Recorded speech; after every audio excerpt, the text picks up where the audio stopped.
And we are live.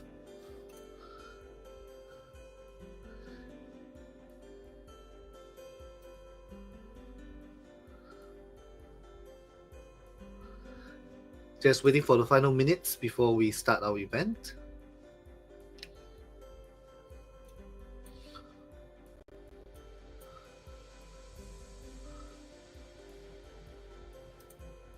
Okay, good evening and welcome to our second virtual summit, proudly brought to you by the Speaker Society.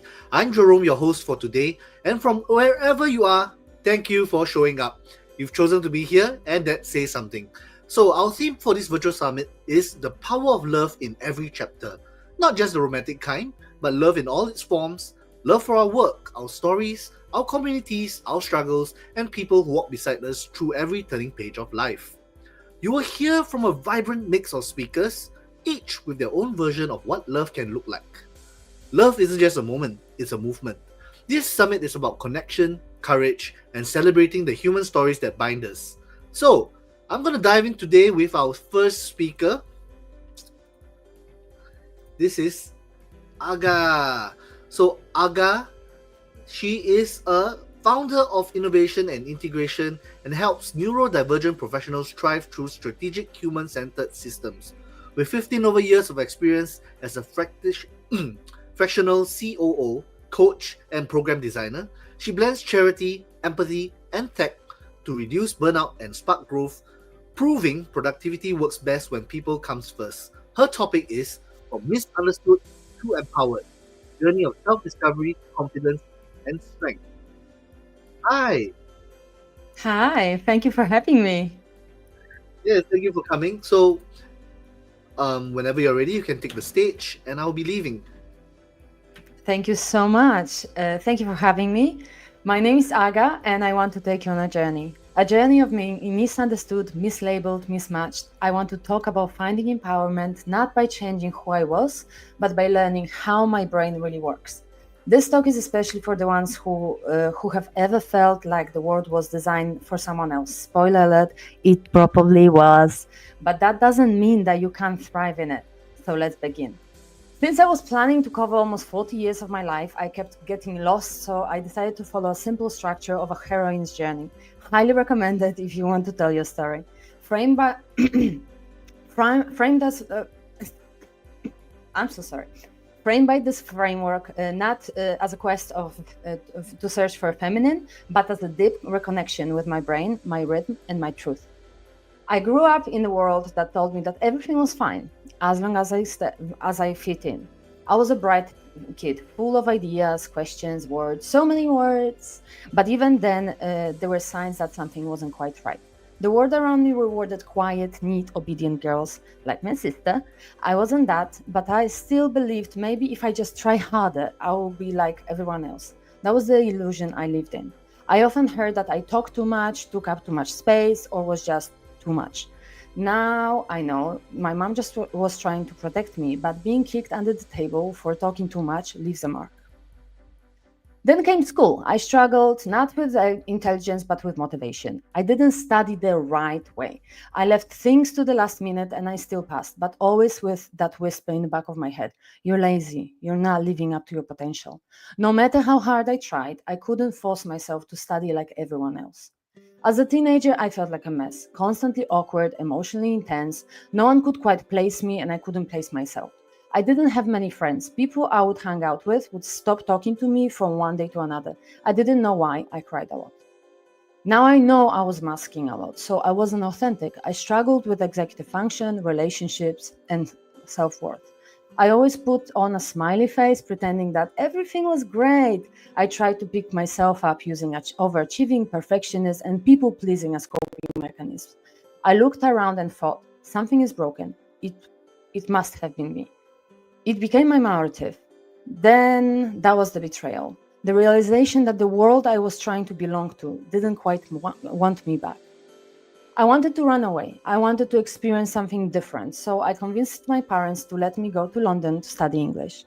At, the, at only 17, I got on a bus and after 30 hours got off at Victoria Station. I started crying, terrified, not knowing what to do. I called my mom. Her only words were, "You'll be fine. You worked hard to prepare for that." see it through. In Polish, she said something like, "Oh yeah, you cook the soup, now you have to eat it," but that's just details. I supposed to stay there for 2 weeks. Here's my course.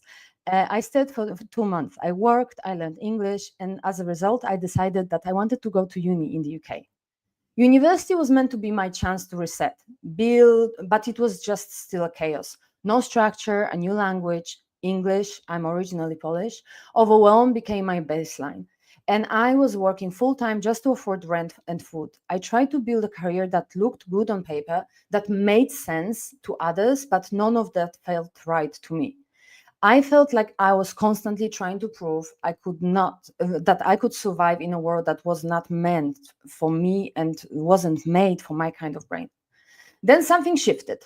I became a president of Students' Union, another accident in my life. And for the first time, I wasn't trying to fit in. I was leading, creating, building around how my brain works. This was my awakening. I wasn't broken, I was just different. And that difference could be powerful. I started having hope. But power isn't linear. After uni, I traveled, started projects, tried all the models out there, and failed repeatedly, failed all over again. Each time I asked myself, why can't I get this right? Even in work I loved, I struggled to stay consistent, manage my energy, or follow through like others. Just do it, they said. Ugh. Every gate I passed through showed me another thing I wasn't doing right. And still, I kept going. Resilience is key. At 28, I burnt out. I moved back to my tiny village and I worked online. I slowed everything down. If you know Poland, the red dot is where I was from, mostly forests. For a year, I let myself rest and rebuild. Not for the world, but for me. I started designing my life around how I actually functioned. I learned how my brain worked, how to activate, how to focus, how to stop pretending. That year became my still point, my center in the eye of a storm. After 1 year, I returned to London feeling strong and full of hope. I thought I was ready. But old patterns crept back in, overworking, ignoring my needs, doing that what looked good rather than what felt aligned. And I broke. Eventually, I ended up in debt and homeless for 3 months. No permanent home. Everything I've built seemed to collapse, but unlike before, I knew myself now. I had my foundation, I had my tools, I knew what mattered. I let the old world die. That collapse wasn't the end. I was shredding. I was letting go of everything, of outdated expectation, draining people, habits that numbed rather than nourished, and I began again. On my terms this time. Even during the hardest times when I was deep in burnout, in debt, and homeless, I wasn't alone. I had a foundation I would build back home. I had the tools, I had my voice. And there were people who saw me, not the mask I wore. My real friends stayed. Some clients became anchors, people I could be honest with, who respected my boundaries and cheered me on, even when I didn't have it all together. I was a mess. I had built a network over the years, but wasn't based on performance, but connection. That kind of support reminded me I didn't have to rebuild alone. I could build with people. And that made all the difference. I finally had proof that I wasn't broken. I was wired differently. And that was not a problem. It was my map. From that place, grounded, supported, and finally clear, I started again. Everything changed. I stopped forcing myself to play by the rules that didn't work. I started choosing projects based on alignment, not validation. I stopped apologizing for needing systems, rest, or flexibility. And I began creating again from a place of clarity, not survival. I let go of urgency, the old patterns, of the need to prove anything. I started with love for myself. That was rebirth. That was my rebirth. That was my rebirth. I can't speak English. Building with my brain, not against it. And in that space of balance, I met my husband, also neurodivergent, quirky like me. He didn't save me, but we got each other. It was a mirror. He was the one who saw me, and I was the one who saw him. Two people building lives around their own rhythms and respecting their own systems. That was when everything clicked. I was no longer surviving. I was living. And here I am now, integrating the two worlds embracing my neurodivergent identity, letting go of perfectionism, and learning my unique rhythm. I am a mother, a mentor, a founder. I am happy. But not because I fixed myself, because I found myself, because I loved myself. The perfect world wasn't out there. It was the one I built then, when it was the one I built when I listened to my brain. I moved to Singapore in 2019 and jumped directly into innovation consulting for a big bank because it sounded awesome and it paid well. In 2022, I became a mom, and now 3 years later, I'm coming back to work.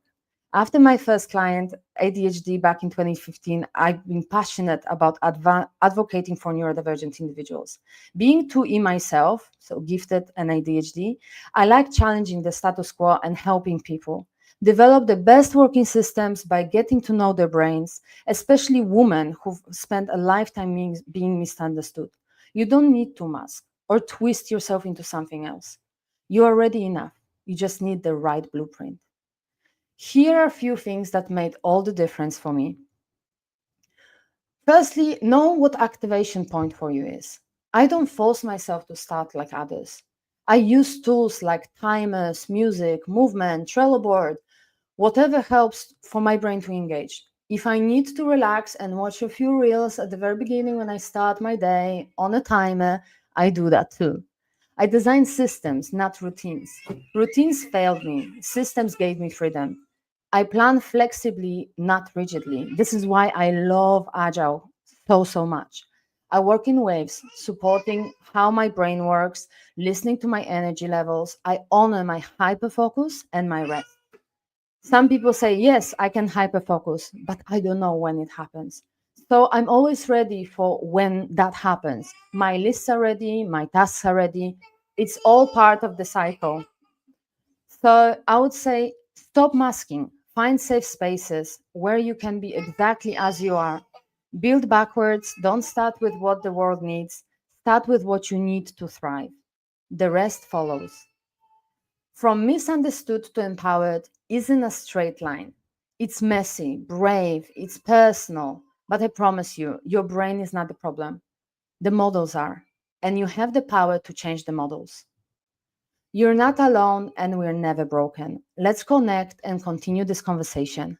Thank you so much. Thank you so much, Aga. That was really inspiring. And I learned something new today. You cook the soup and you have to eat it. Is this common in Poland? Is this a common saying in Poland? It's not the exact saying about the soup. I think it's around beer, but I didn't know how to translate it. So the sense is the same. But Yeah, let's be but now honest, it you're a is what it master at is. doing that and sharing it with everyone. Right.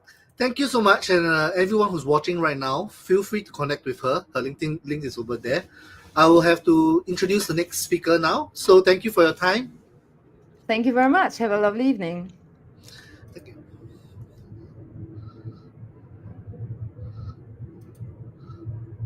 Okay, our next speaker is Dr. Ivy Heng. She is founder and CEO of Watch Family and Watch Water champions clean water. She champions clean water, wellness, and education. A purpose-driven leader, she's on a mission to build 10,000 joyful families through compassion, innovation, and lifelong learning, blending business with heart to bring happiness and health into every home. Her topic is on helping joy. Hi, Dr. Ivy. Hello, hi, good evening to everyone. Hi. So, Yeah, whenever you're very ready, I nice can to let you be take the stage. yeah. Yeah. Okay. Hi So, everyone. This is Dr. Ivy. Yeah. Okay, we can start. Hello everyone. This is Dr. Ivy from Watchwater Families. I'm the CEO of Watchwater Family that we deal with water crisis, irregardless of industrial water treatment or even commercial and resident. So today my topic is talk about why am I love to actually serve myself as a committee. So before we start, I would like to share about my story since young. How am I able to actually survive through so many difficulty and also in my life. I would like to share about my story. So maybe we need the host to help me to put on the video.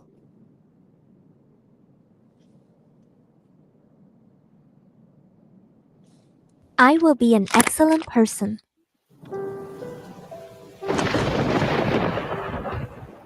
This is the first time I met Xiaoyu on a rainy day. We talked. Her words impressed me deeply. I was wondering as to what kind of experience she had to portray her personal excellence. Majority of people have never understood themselves throughout their whole life. How does she see herself? I like staying in the graveyard the most. There is a graveyard near my house. I often went there after school, talking to those who have passed on. In the graveyard, I don't have to be in denial. I didn't have to confront the human fragility in life. Life is absolute in that cemetery. Xiaoyu lived with her grandmother since she was a child. Her grandmother was a gambler. Xiaoyu always got scolded by her grandmother whenever she had bad luck. The graveyard became a sanctuary where she found solace and peace.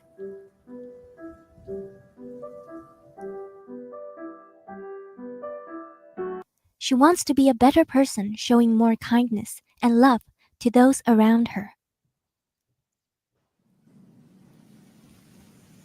In Xiaoyu's childhood, had no friends, and she was often famished without food. She found solace in the graveyard and started her own business at a tender age of 8. One day, a family came to the graveyard to look for their ancestral grave. As the family had not been here for a long time, they couldn't find their ancestral graves. Xiaoyu was very familiar with the birth and death date of the deceased, not to also mention the location of the grave of each deceased. She rapidly helped the family find the graves of their ancestors and instructed them on what to do. The family gave her a $100 tip soon after that. The $100 was not only a huge amount, but it also helped kickstart her business venture as a little girl. She then knew that she did not need to go hungry, and more importantly, she formed her first team. She led 7 to 8 children who were as poor as her and started a prayer service. Xiaoyu officially launched her business when she was 8 years old. At that time, we found that poor people were more generous than the wealthy ones. Those who drive luxury cars gave fewer tips, and those driving normal cars gave more. The person who came alone were willing to give more money than those who came with their family. But we still treated everyone with respect and equality, said Xiaoyu. It is hard to imagine that an 8-year-old boss was leading a kids team. They even split the profits based on the percentage of 80-20. She earned 20% and the team got 80%. The team will collect the leftover food from the previous service and redistribute it to the other deceased whom no one came to visit. She is a wonderful person. Of course, people around Xiaoyu could see her uniqueness. Principal of Lianghua Primary School was an important person in my life. She tried to convince my grandmother to let me continue my studies because education can change our destiny. At the same time, she sponsored my tuition fees so that I can go to school. The principal also educated and mentored her. She counts her blessings and is grateful at all times.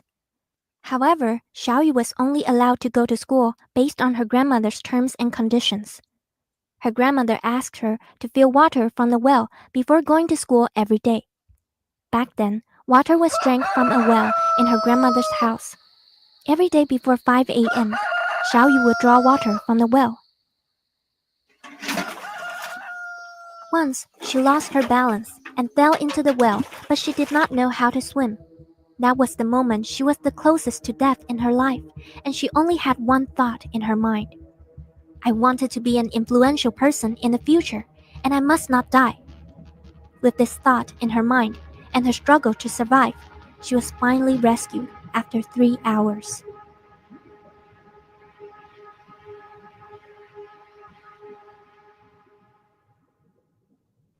Xiaoyu and water intertwined with destiny. She has always told the story to her friends. 4,000 years ago, Gang Yu overcame the flood disaster at the Huanghe River. After 4,000 years, Xiao Yu created a health and wellness platform to help families. Remembering what was written in the history textbook, Gang Yu led the people in the fight for 13 years for the safety of the Huanghe River flooding. Xiao Yu always has a smile on her face, leading her environmental warriors, dominating a pathway to drinking healthy water in Singapore. What exactly is excellence?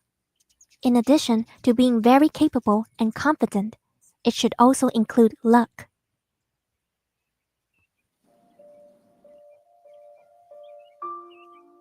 I remember a Jewish rabbi once mentioned a quote stating that luck is the moment of breakthrough cause and effect.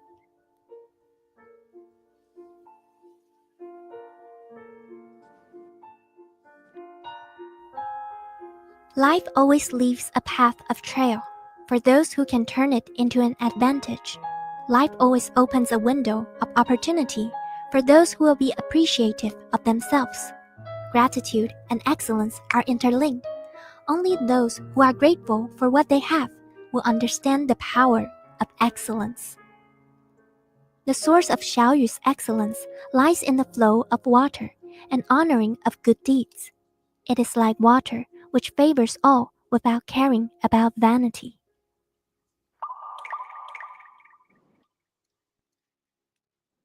Thank you very much. So this is a video that you can always find on YouTube. Right, so you can actually find this video on the YouTube. You need to watch it again. So I repeat, my name is Dr. Ivy.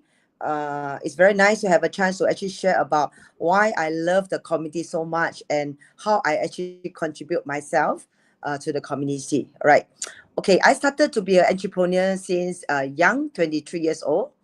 So you see, in the story, they actually share that I started to work at 8 years old. Not many people start at 8, but I started at 8 because of the background and the background I have. But I also thanks for all the people throughout my life that they helped me in my difficult time. So I always believe that, you know, we need to pay it forward, right? So after 20 years as an entrepreneurship, I retired at 40 years old. That's my first retirement since 15 years ago from a fashion trade. So I believe that after my 40, I want to spend the rest of my life to contribute myself to the society. So I actually help the children. I start to help suicidal children. I help abused children for 5 years. And I really realized that, you know, there's a lot of needs that many people who really need for help. So in 2015, you know, I run a new business called water treatment. And from there, I connect a lot of bosses. So I believe that if one person wanted to do the contribution to the society, it's very stressed and it's not sustainable. So what I want to do is I want to influence more people to come on board. So in 5 years ago, we have this opportunity to know this charity called Helping Joys.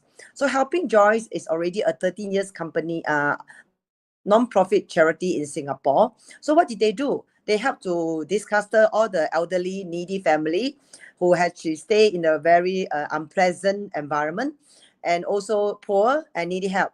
So we start to actually work in this charity and help the poor and the needy. And from now, since 5 years down the road, we actually managed to have influence almost about close to about 1,000 SME to be on board to serve the community together with me. So I believe that if one person is going to make the leads, and you know, then everybody will make a contribution to themselves, to the society. So Helping Joys, actually we have almost close to about 900 elderly that need help. So we actually run charity night and event almost like every 3 months once to help the needy family. So as a CEO of Watch Water, I not just do it myself, I actually influence my staff or my friends to do it together. I think end of the day is Singapore is a very small country, and you know, we need to actually tap on a lot of resources. And out of the statistic in 2018, we have almost close to about 58,000 needy family that need help. And when 2025, I think we close to about 100 over 1,000. So I believe that contribute ourselves to the society, it's not just a one time or even a short term. It's really a long term, a job that we need to continue this good deed. I believe that what I go through in my whole life, I have so many people who help me, and I believe that we have to continue to help the rest of the people. So Watchwater family, we wanted to create 10,000 happy, healthy families, right? So that we can influence the people and help the country. So when we all come together to help the country, I think we will be a more happier country. Singaporean will become a more happier Singaporean. So that's what I like to do. Not just say, but action, right? So I believe that if you need to more about helping Joyce, you can Google our website, and we can also invite you to actually join our volunteer.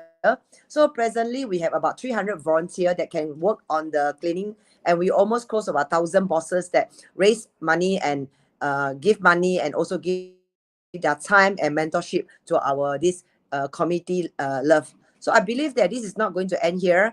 We will continue this work for the next 10 years, 20 years, or even the rest of my life. I will just doing my this social community job. So if you are interested, so you can always Google me. So this is my Google my website that you can actually find me. So my name is Dr. Ivy from Watchwater Family. Very thanks to the host for having me to here to share myself and how I love my country. And SG60, we hope this country can be prosper and everybody can be having some healthy and happy lives. Thank you very much. Hey, thank you, Dr. Ivy. Definitely, if everybody puts a small part to it, 1,000 SMEs you said they brought in already, is it? Yes, 1,000. We aim from 1,000. We, in fact, almost every quarter, we have a charity night. Close about 300 bosses will be supporting our event. So, the whole year is more than 1,000 bosses coming in to support this act.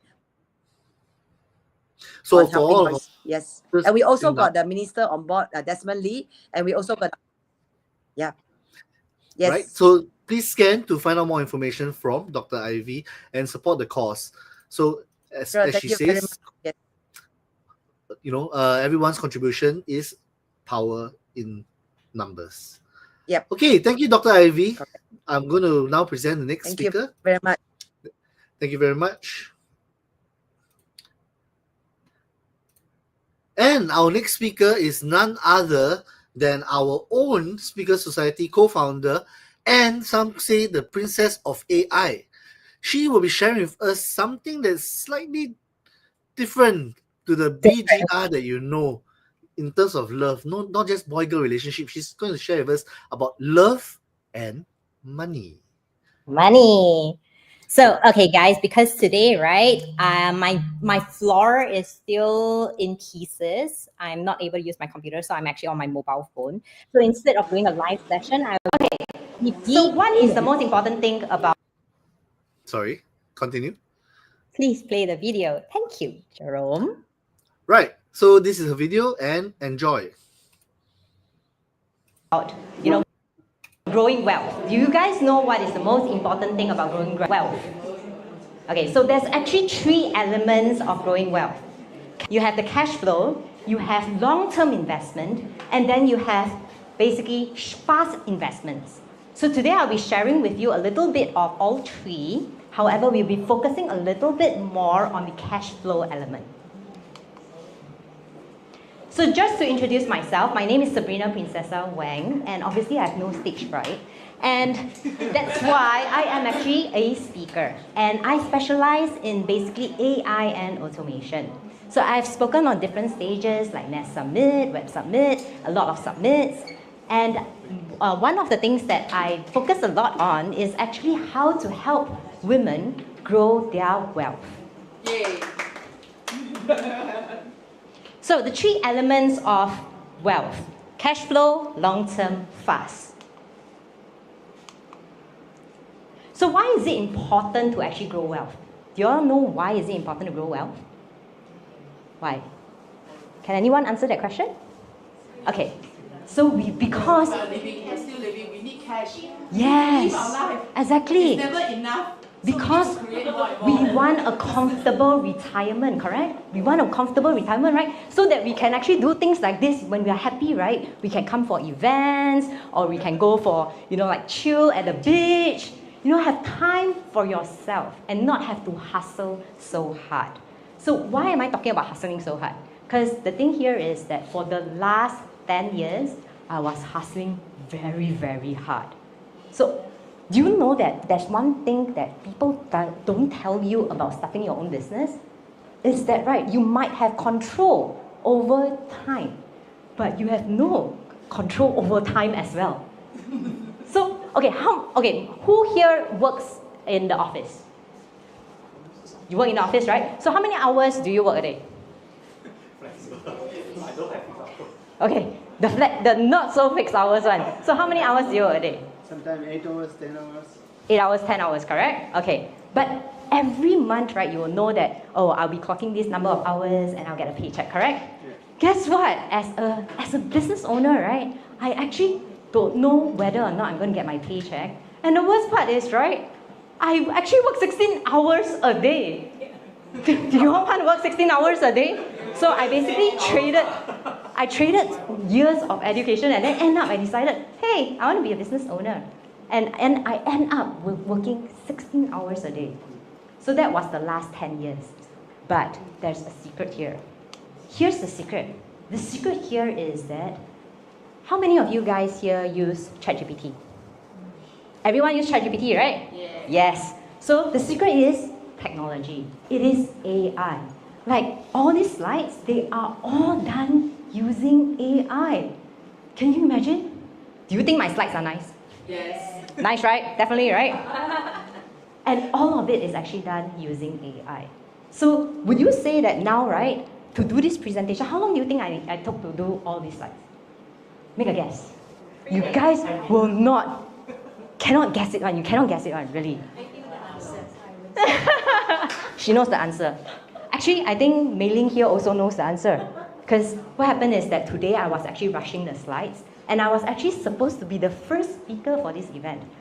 But because I haven't finished the slides, so therefore, Mei Ling became the first speaker of this event. And that is the power of AI. You can actually do slides very, very quickly. Amazing, right? So, now, who loves money here?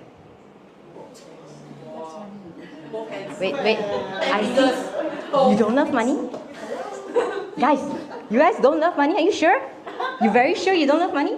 I'm sure everyone here loves money, but it's just that, will we be willing to sacrifice our relationships, our health for money? So the chances is that we probably wouldn't want to sacrifice, our health, our relationships, because I do still want to take like new print photos, that probably 20 years ago we take. I just want to spend some time with my loved ones. Don't you guys want to spend time with your loved ones? Yes. Yes, right? That's why I came up with this model. Would you guys like to earn more by working less? Yes. Definitely, right? Whoever that says no, right? Sorry, the door there, you can actually head over. Don't need to listen already because not important anymore. I'm sure everyone wants to work less and earn more. So what if I told you, right? Actually, you can use technology, right, to automate 80% of your work. 80% of your work. Does that sound amazing? It does, right? Sounds amazing, right? So how does AI help you? So let's go to very basics here. Let's talk about social media content. Okay, so how many of you here create content on social media? Most of you guys here, right? So some of you guys, maybe this might not be so relevant, but it's always good to know, right? Always good to know. So the 3 reasons why your content is not converting is mainly because there's number 1, no structure. Why do I need slides? Because I need the structure. Sometimes I cannot remember, right? Especially for long talks, you cannot really remember everything, right? So you need structure. The next thing is no engagement strategy. So if let's say I post saying that, hi everyone, and then that's it. Are you guys going to engage with me? No, right? So I have to kind of like get you to talk, get you to react. So that is what we call engagement strategy. The last one is no sales system. Remember what Joanna said? Must sell a bit. Must sell a bit. Because if you don't sell, right, people won't know to buy from you. So it's actually important. That's why whenever you create content, you must always remember at the end of it to have some form of CTA. It need not be, hey, buy my stuff. It could be as soft as, give me some feedback, drop a comment. If this content resonates with you, drop a like. That's good enough. So how can AI help you? Do you know that AI is actually really, really smart? Because it has data of every one of us. How we talk, what works, what doesn't work. So when you actually give it instructions or ask it questions, it's actually able to very constructively tell you what to do next. Correct? And the best part is, there's no emotions. They will not get pissed off with you. There is no quiet quitting because they don't get offended. Everything is logical. I will not be upset. AI won't be upset with me. Correct? Yes. So, as you can see, right, using just AI tools itself, right, from very little engagement. So if you can see the screen, right, there is like what? 20 reactions. And after using AI, we have 3 digits, at least got 3 digits. Almost 200 reactions, just by tweaking using AI. Same caption, same content, but we just throw it into AI and suddenly there's more interaction. Do you know why? Because we practice the 3 mistakes that I mentioned. You do it in reverse. Have a structure, engage with the audience, and finally, have a call to action. And the call to action can be, as I said, as simple as drop a comment, drop a like. That is engagement. How many times, right? If, let's say, you don't tell someone what to do, you realize they don't do anything. Correct? If Huiju, if I didn't go to you and say, hey, let's do a workout, would you have done it? No. No. See, that's the thing. As long as you tell people nicely to do something, they will probably do it. Because it's not very difficult to just click the engagement button, right?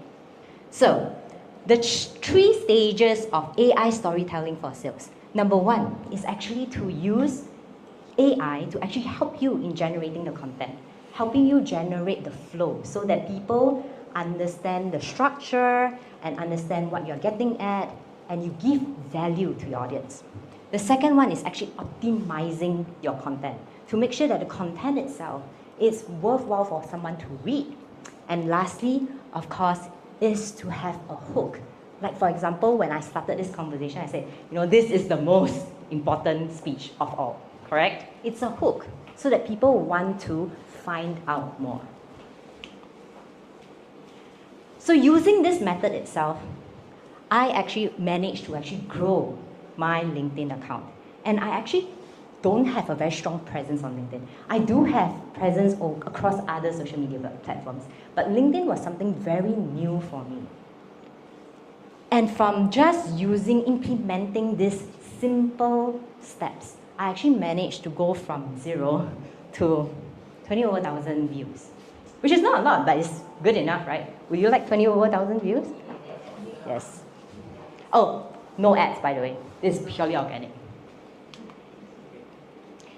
So how can AI help you with the growth? Because do you know that you can actually get AI to analyze content for you? You know that, right? It can even help you read stats. Do you know that, sometimes when you look at all your stats, the views and everything, right? You get a little bit confused, right? What exactly is the stats talking about? So now you can throw those stats into AI and ask it to explain to you in layman terms. That would be great, right? Having this awesome, super intelligent person to tell you things that you don't really know. and you get your answer almost instantly. Plus, no attitude problem, no sarcasm whatsoever. Always friendly and polite, and they might even say thank you.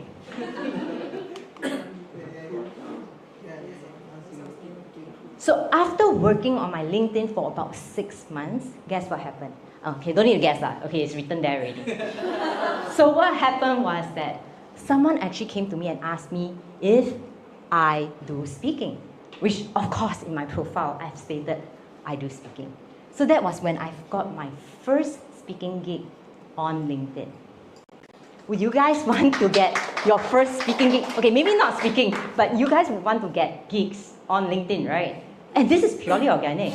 And all you do is basically throw what you wanted to say into AI and create the content for you.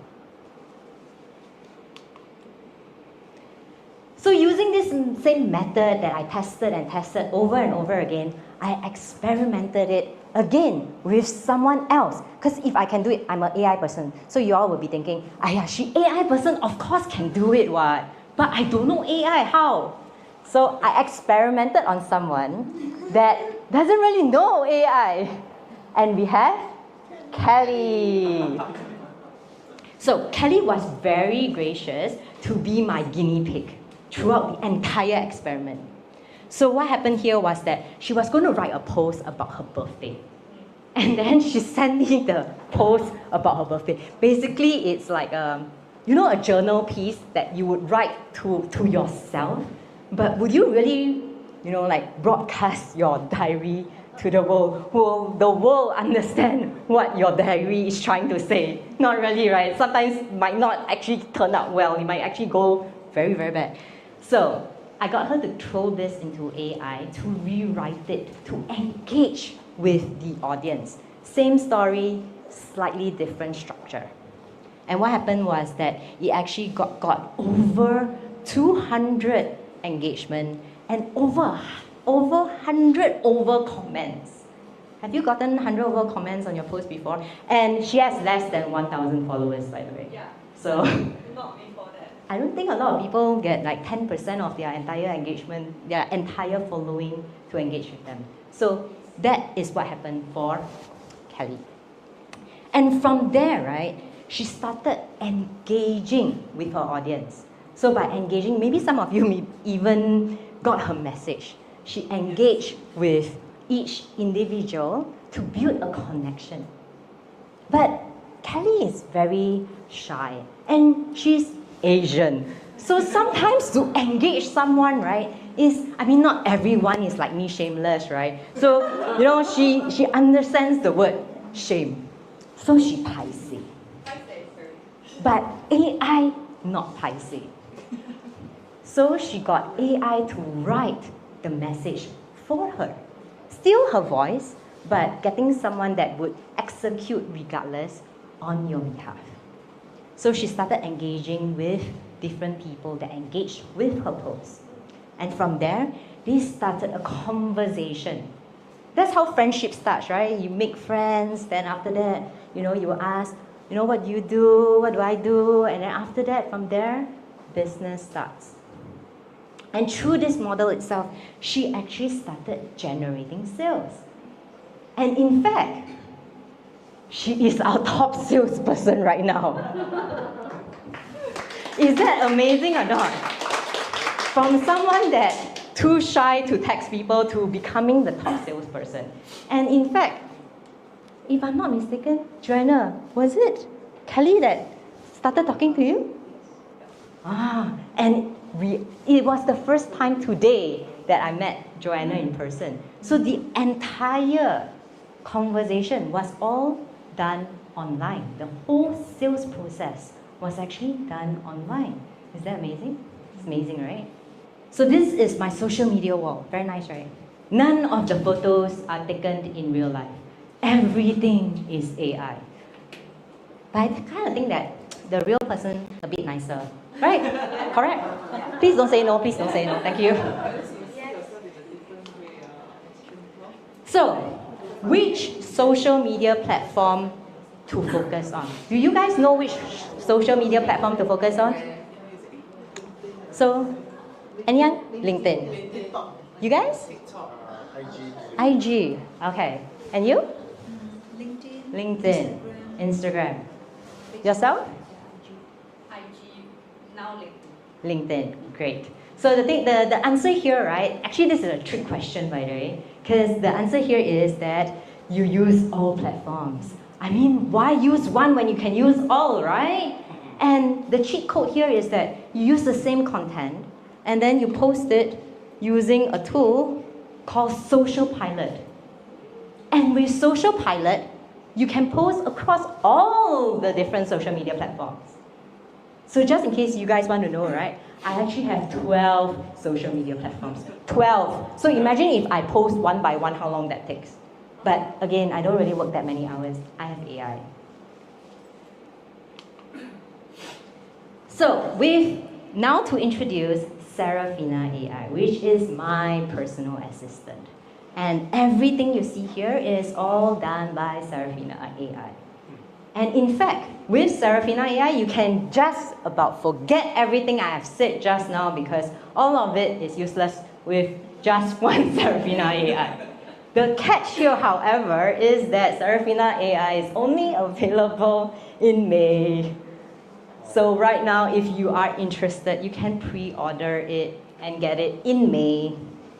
But for now, you can first use the other tools to help you with your workflow.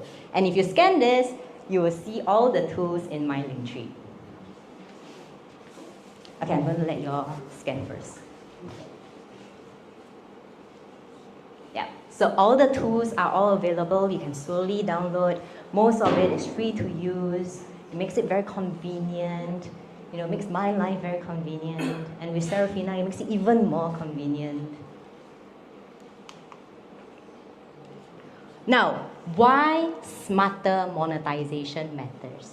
So as I shared the story earlier, right? I work 16 hours a day, but now I work 2 hours a day, which is quite awesome. Like, if I'm not talking in front of people, I'm basically doing slides to end up talking in front of people, but it takes me about 2 hours a day.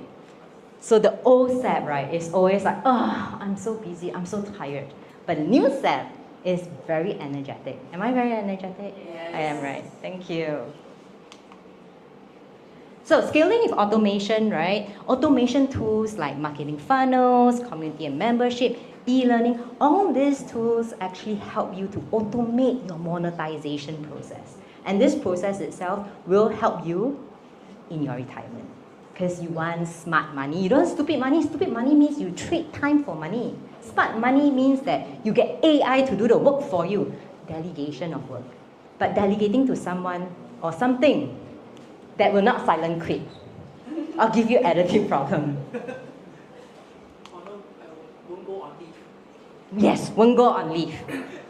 And you don't even need to pay a very high salary. It's very affordable, correct? So, you can even do lead generation with AI. So like I shared, right? Using the method and using AI itself, Kelly actually managed to create a side hustle for herself. She managed, and just in case you guys don't know, Kelly actually works in a bank. Yeah. So she works full-time in a bank. But at the same time, she can run Speaker Society. And because of Speaker Society, we have today's event and all these wonderful speakers. But the key here is that she works in a bank, okay? So it's hectic, and yet she can do all this. Why? Because AI. So this is one of my best lead generation tool. And you would think that, huh, are you sure? Like, are you suitable to be an entrepreneur? Such a simple messaging, and it's actually able to generate me leads. Can you all guess how much leads this generated for me? Want to make a guess? Anyone want to make a guess? No? Okay, you know, if you guys can guess it right, I'll give you all a prize. 500. 500. 1,000. Oh, you are not really looking it up, man. Like, seriously, only 1,000, you sure? So, 5,000? this very simple tool actually helped me generate almost 1.8 million in USD. So this is my best, literally best lead generation tool. And do you know why? Because people want to know whether they are suitable to be an entrepreneur. They want to know more about themselves. They want clarity. And things like that can actually help you to generate leads. Like I was actually sharing with Mei Ling earlier, like after her speech, right? She could actually just do a very simple giveaway or, you know, a checklist, basically the call to action, so that someone would be willing to give the information to you. And from there, you can actually value add. And from value adding, you can actually make a new friend or a new customer. So this itself actually made me 1.8 million. And you would think that, right, 1.8 million wouldn't take a lot of work, right? So with AI, I basically, in fact, I don't even work on this project at all. Everything is system ran. The only time that I personally attend to it is like events like this or when I do AMAs. So the entire system is self-run using the flow that I shared earlier. And that can actually generate an income that is quite sustainable. Would you like to make extra 1.8 million? Yes. Yes, exactly. Oh, by the way, no price since nobody got it right? So there's no price here, okay? So other alternative monetization methods. So these are some of the, for example, content creation services, marketing services, community programs. Like what I do is a program. You can also do affiliate sales. Like for example, I am affiliate selling for, I think Kelly, right? I'm affiliate selling for you as well, right? For new skin, yes. And then you can also have, like products, books. All these are all products that you can actually help to monetize. Yes, like Joanna's book. So if you guys want, like great TCM food, you can actually check out the book. Yes, come. Let me endorse it for a while, okay? Thank you. See this book. Please do support Joanna and get this book. I'm very good in my affiliate sales, okay? So now, we have a very special opportunity here. Skincom is also allowing you guys to actually affiliate sales for them. So if you guys are actually interested, right, you can actually contact Lillian.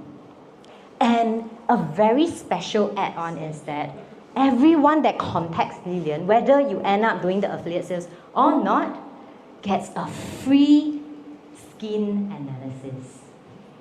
Free, absolutely free. So now, I've run through the system of how you can actually monetize, using AI and the tools that can help you with it. But execution is just, knowing is one thing, execution is the other. And now, I'm introducing the AI Storytelling and Sales Mastery Challenge.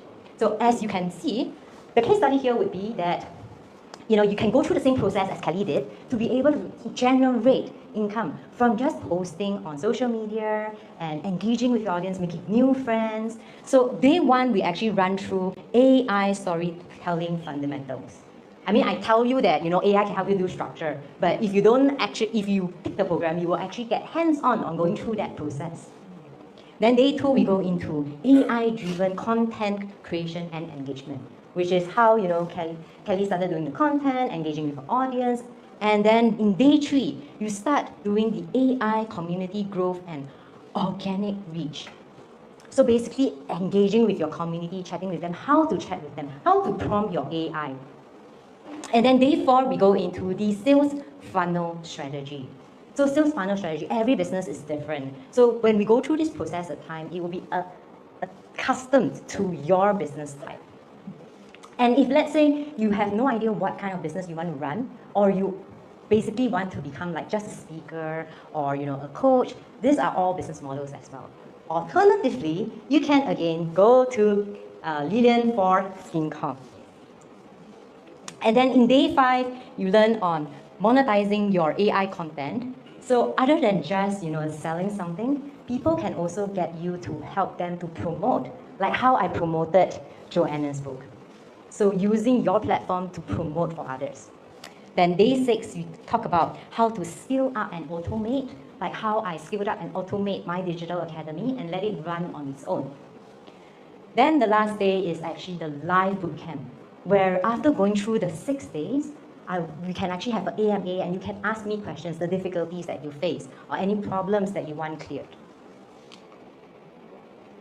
So, would you say that running through this entire program itself, right, and you can actually make income from it, would you say that it's worth like at least $5,000? Do you think that it's worth $5,000? Yes, right? Okay. But today, we are only selling it at $499. And this would actually include the Serafina AI edition as well. So it's a very special promotion. So what do you get? When you actually sign up for the program, you will actually get templates for the AI workflows. You get the step-by-step implementation of the AI tools. You even get a private community with support. And that is supported 24 hours. Mostly by Serafina, but sometimes by me. And on top of that, you get the social media calendar template and the sales outreach templates. So like, after experimenting on Kelly, we have many sales templates that you can actually utilize. Change the name, change the information, plug it into your AI tool, and then after that, you can come up with the right messaging for you. And the last is actually one-to-one personal consultation call with myself or Jeremiah. So who is Jeremiah? So Jeremiah is this dude that AI created. No, actually no. Jeremiah is actually one of the NAS Academy trainers, and he's one of the lead trainers, in fact. And he has actually worked with people like Disney, Rolls-Royce, Siemens, Netflix, and he even closed a $300,000 deal through LinkedIn. Through LinkedIn, okay? I tell you, he always must one-up me in everything, So, this consultation call, why is it important? Because I can actually run through with you on different elements, whether it is on the program itself, or is whether like you need some tips on speaking, or like how to get more paid gigs. Basically, you can ask me anything. Okay, it's free for you to ask me anything, even if like I have kids or boyfriend or whatever kind of things. Can, no problem. So why is this valuable? Okay, so guys, as you can see, I usually get paid to speak, and I get paid quite well. So as you can see on the screen, it is actually quite well. I don't want to say but you can see it's pretty good. And Jeremiah, he's an expert, right, in getting attention. I tell you, this guy, right, he has this trademark, pew, pew, pew, pew, and then everyone will just definitely look at him because he's just so loud. But this very simple message here, actually got him 100 over 1,000 views. 77 members reached. Do you think this is a lot? It's quite a lot, right? Amazing. Again, he always one-up me with everything. Like, hit 20,000, he must hit 100,000 kind, like one extra digit. So Jeremiah is very, very good in what he does, storytelling, engagement, community building. So he's a great person to talk to if you want to actually build your community. Plus again, yeah, he has to one-up me. So, like, if you saw my previous engagement, it was about 400K, but that's 8 sessions. So this dude has to do 1 digit more than me and do 1 session at 200. Okay, so we have run through the entire program, the 7 days program itself. So in the 7 days itself, you get the whole entire scope of the storytelling and sales mastery challenge. And on top of that, you actually get this exclusive one-to-one session with Jeremiah. And throughout this whole period of time and thereafter, for as long as, no, not as long as we live, but I try to make it as long as we live, okay? For as long as we live, you get this private community where you can continuously ask questions if you have any difficulties on this journey. So, the last gift for the night would be that for the first 10 people that signed up, and unfortunately you guys are not the first 10, I did this session earlier today also. not these slides, but similar, you get a special bonus of the guide that I actually gave during the NEST Summit, which is the top 20 AI tools that you can actually use for your workflow. And I'm done. Yay! Only 4 minutes of time.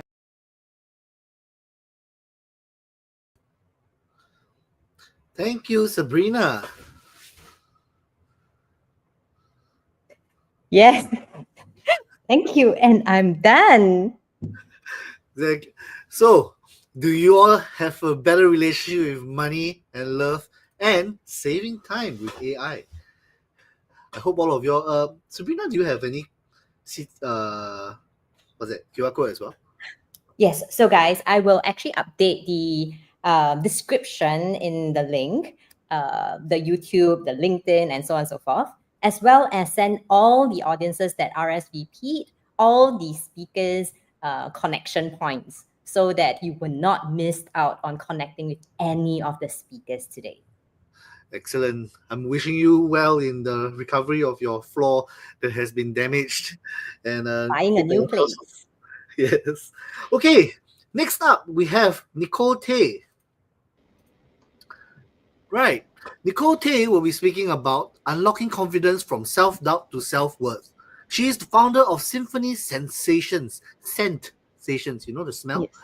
From banker to wellness advocate, Nicole turned her personal healing journey into a mission to empower others. She now runs hands-on DIY workshops like perfume, jewelry, and soap making, using therapeutic-grade essential oils. She worked with OCBC, SPF, and HDB to bring natural wellness into the workspace, and she's also a MOE registered and ACLP certified trainer like me, teaching aromatherapy courses under Skills Future. Get ready to be inspired by Nicole. Thank you, Jerome. All right, everybody. Thanks for this Speaker Society for having me to cover my story on one of the pillar, love of self, confidence, identity, and self-worth. As you can see my title over here, Unlock Confidence from Self-Doubt to Self-Worth. Ladies and gentlemen, I'm Nicole, and before the age of 33, I went through one termination, followed by a retrenchment from the Lehman Brothers crisis. So that's quite unfortunate, isn't it? So let's not guess how old I am. But when I was pregnant the second time, I was terminated again. Quite unbelievable, isn't it?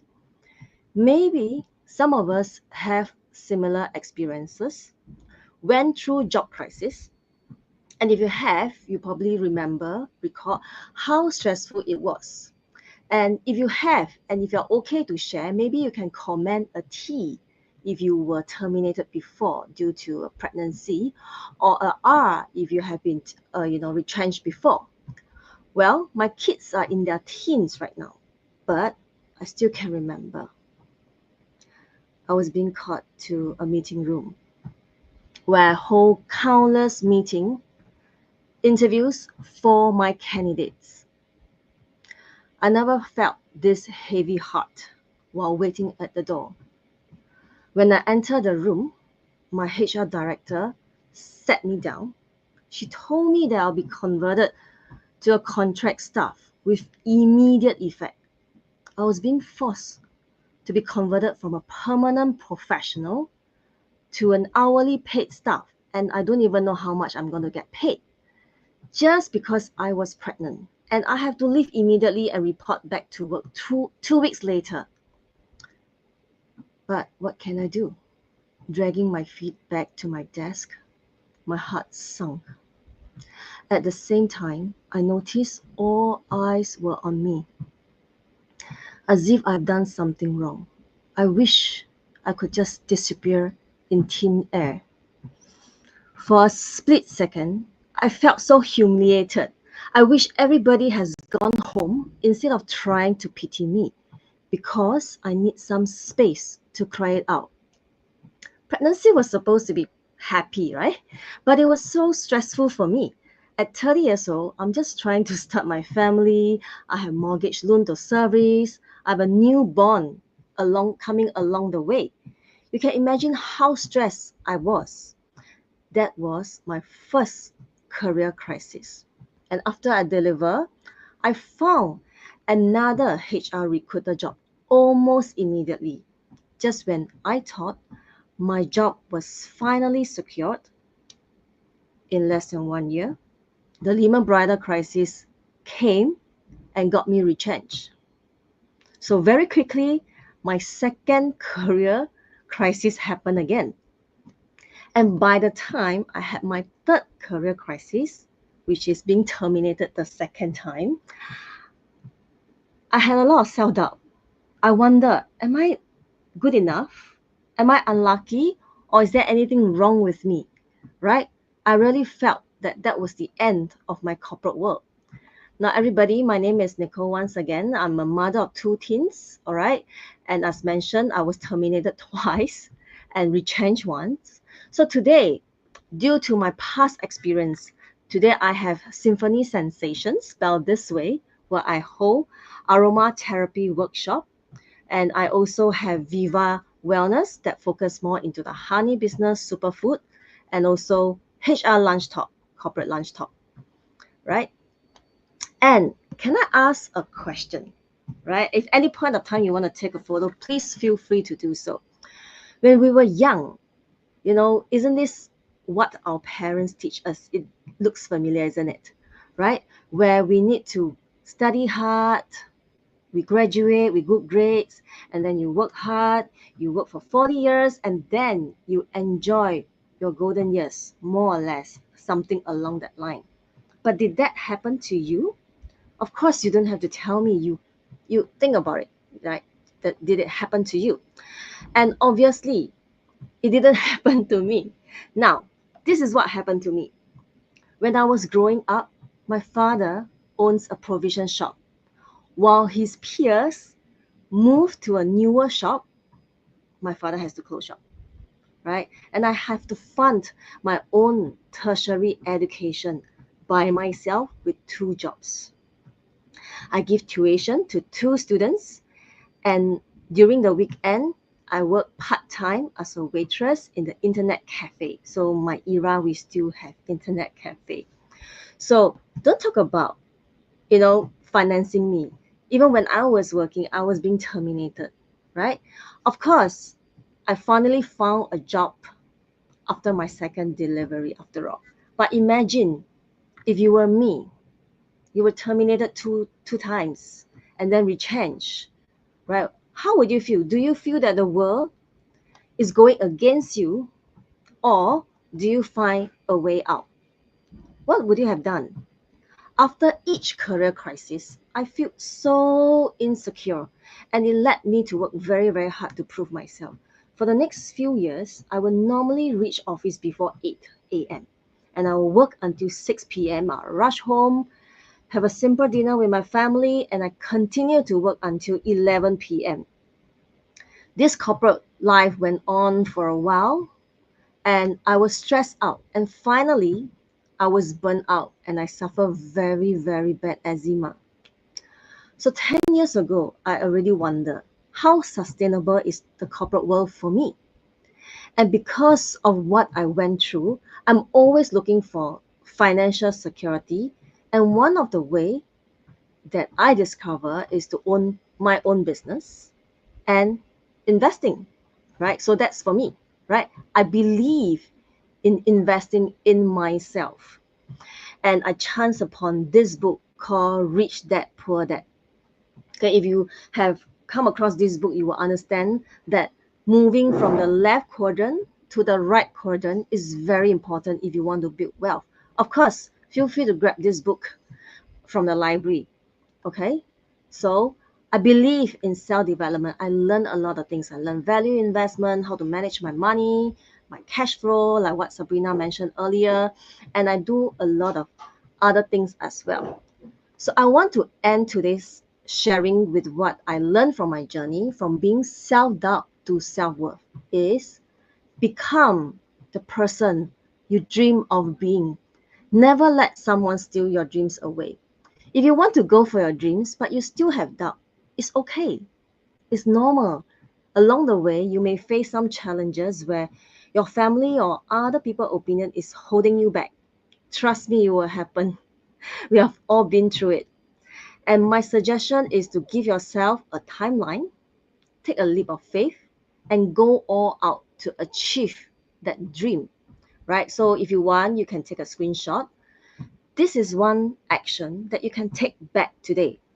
If you have a dream to fulfill, find out how to achieve. Take small, consistent step. Just like if you want to post on LinkedIn, you want to do any social media, you need to learn and then you take small, consistent step. If you're still searching for a dream, then maybe one suggestion that I can give you is you can write something that you love yourself daily. And this is how you can build up your confidence and your self-worth, right? Don't leave regrets in your life. Okay, so let's transit self-doubt to self-worth by investing in yourself. So I want to leave you with this quote that reflects my thought and is written by me. It took me a while to write this. Be curious. That's where creativity and possibility begin. Because if you're not curious, nothing will happen. Be humble. That's where learning continues. Because if you're not humble, you may be complacent. And therefore, you may also not be able to get out of your comfort zone. Be perseverance. That's where the path of success lies. So I talk about taking small, consistent steps. This is where it comes, right? The path of success need time to be fulfilled, right? So today, I'm financially independent. With my business, I'm not worried about retrenchment, termination, and yet I get to do what I love, which is to travel, right? And there are two things that I would like to achieve through entrepreneurship. Number one is to help people who are suffering from health challenges with natural solution. That's why I have my aromatherapy workshop, because aromatherapy helped me with my eczema. And number two is to help women like the old me who was feeling unfulfilled with a 9 to 5 job, tired of the office power struggle, who are lost with their life purpose to find a solution. So I encourage you to take a screenshot and we can connect on LinkedIn. Back to you, Jerome. Thank you for your words of wisdom. Be curious, be humble, and persevere. I'm sure that all entrepreneurs has to encounter this in their lives, and you look like a seasoned one indeed. Right. So thank 10 you years. for your time. Yes. Right. Yeah. Next we have with Brent. Brent will share with you a story on how he started building his LinkedIn from 0 to 10,000 followers with the power of building his community. Right? Brent empowers professionals and entrepreneurs and leaders to craft bold personal brands and meaningful communities. In a world of noise, especially in fast-paced Singapore, he helps you get seen, heard, and remembered. His formula: trust, authenticity, and a fearless vision. Because the best brands don't chase attention, they earn it. Brent, ready for you. Hello, everyone. Very good evening to everyone. So my name is Brent. So I started building LinkedIn from 0 followers, just like a lot of you thinks that it's impossible. And that first few months, you definitely feel the struggle. That means like you don't have those people that really like your post or engage your post or even get any leads that is as a business owner. So like for me, I attended many workshops. I attended workshops on how you build a LinkedIn, how you use LinkedIn to generate leads, how you use LinkedIn to sell yourself, how you use LinkedIn to brand yourself, as well as I think there's a lot of things that you can do with LinkedIn. So the power of building a LinkedIn, I think that many people are missing out is to build a community that brings everyone together. Okay, that is something that I came out with a special suggestion of my own style. Okay, I started making friends on LinkedIn. I added everyone and I created brand builder talent. So many people are being what is BBT, right? BBT is Brand Builder Talent. It's a community where LinkedIn comes to life. Okay. So maybe the next slide I'm gonna share is like what is really BBT about? BBT, I have been inviting a lot of people, all my connection from LinkedIn, and bringing everyone together. So there is one question from the public is, how do you bring everyone on LinkedIn who you don't know each other and bring them together? Okay, I think this question to me, right, is you need to be very authentic. You need to be yourself. And then as long as you're able to portray your like a lot of people thinks that you ask them out, it means you're gonna sell them something. Okay. For me, even though I'm a personal branding strategist, I don't sell people anything. People only come to me when they need. So the story here is I generally invite everyone, all my LinkedIn friends, to come together as a community where we help each other, support each other, make friends. Okay, that's the power of building this community, that you bring everyone that feel so happy that they will stay in this community. So this is like the power of building a community. And how do you make everyone come together? It's all because of building events. So I organize lunch event, I organize dinner event, I got to organize JV trip together, I got organize event talks together, or even personal branding strategies training session together.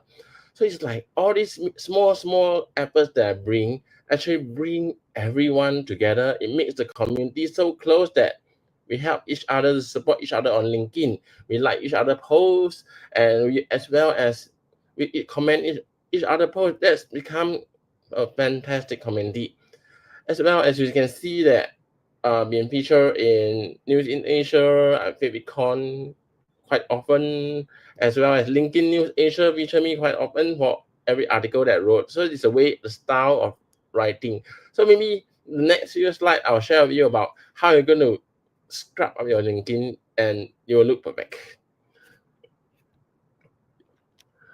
So there's this thing called SSI, Social Selling Index, which a lot of people think that it's only for Sales Navigator, but it's not true. It's a platform that you can monitor where you are and how, where you are standing down and where you're going to reach. Okay, so like the first point that is like establish your professional brand. If you can see that you're 21%, means you're already like top 21% among the whole Singapore 6 billion users. So that's already very fantastic. You're already top 1%. So if you find that you are losing out below maybe 19, 16%, there's a lot of things that you can do to build your LinkedIn. So you need to share. You don't just share about your work on LinkedIn. You need to have a consistent view. It's like you either share work, then leadership, your personal life. I know some people don't like to share their personal life, but what you can share is like you meet out with people, meet out with friends, or you have some networking events. Some simple one will do. I think it will build some excitement, your personal gesture in your LinkedIn. That will slowly build up your professional brand, as well as finding the right people and finding the right relationship. So I think the next few slides, I'm going to do a very quick one, which is what is so important about your LinkedIn. Okay, like your banner, why everybody missing out this? They don't have a banner itself. And the banner is actually one thing that captured your image. It's very strong. When you people go into your profile and you see your banner is so stunning, and what's your key points, what's your thing selling point. So it's like the first point, like accelerate your brand growth, it shows that what are you trying to sell to your audience. And the three next key points is actually what are you expertise in. And then the lastly, a call to action, like book appointment with me, have a coffee session with me. And then last row, not least, is where can you be seen. And then why a lot of people asking me, why do you need another picture in your banner? And when you have a professional banner, professional picture as a passport, because that picture, right, on your profile picture looks like a passport photo. So it's like, you know, that kind of smile that you have. And then when you have a side view or angle view in your banner, right? When people meet you, right, you will feel very genuine. So you look like, wow, you look exactly like the photo itself in your banner and your profile picture. So that's why you need two pictures. Okay. So the next pointers is to craft a good headline. So what is exactly a good headline? A good headline actually talks about who you are, your position, what kind of people that you help, and how do you professional your expertise. Okay, it all captured in your headline. So after your banner, your profile picture, the next thing they go into is actually LinkedIn SEO recognition, which will see your headline. So your headline is very important. You need a headline to stand yourself and represent yourself. And the last point is about section. Okay, you don't just write your about section like brand is a very so what you can do is you can write a story of yourself, show who you are, what you value, and your personal vision, your values are, and tell your career story and how people want to approach you in the sense of way of approaching you. So I'm done with here. So to establish a strong personal brand, right, is actually to have a good banner, a profile picture that stands you out, your headline, and your about section. It's very important. And let's say if you're not connected to me, you can just scan this QR code on the left and you'll be able to connect to me. If you've got any question about branding, you can always give me a question. So thank you so much for tonight. And I'll hand it back over to Jerome. Thanks, Brent. I certainly learned a few things, and now I know I need to put 2 photographs, not 1. The side view, so that I can be a bit more personable. No wonder my LinkedIn haven't grown so fast. Huh? All right, next we have another of our wonderful speakers. Thank you, Brent. Our next speaker is Jacinta. Are we ready?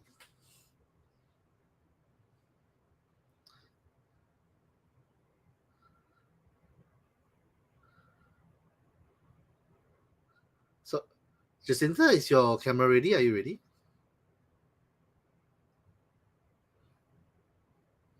So let me chit chat with you while Jacinta is getting ready. I was about to put Brent back on.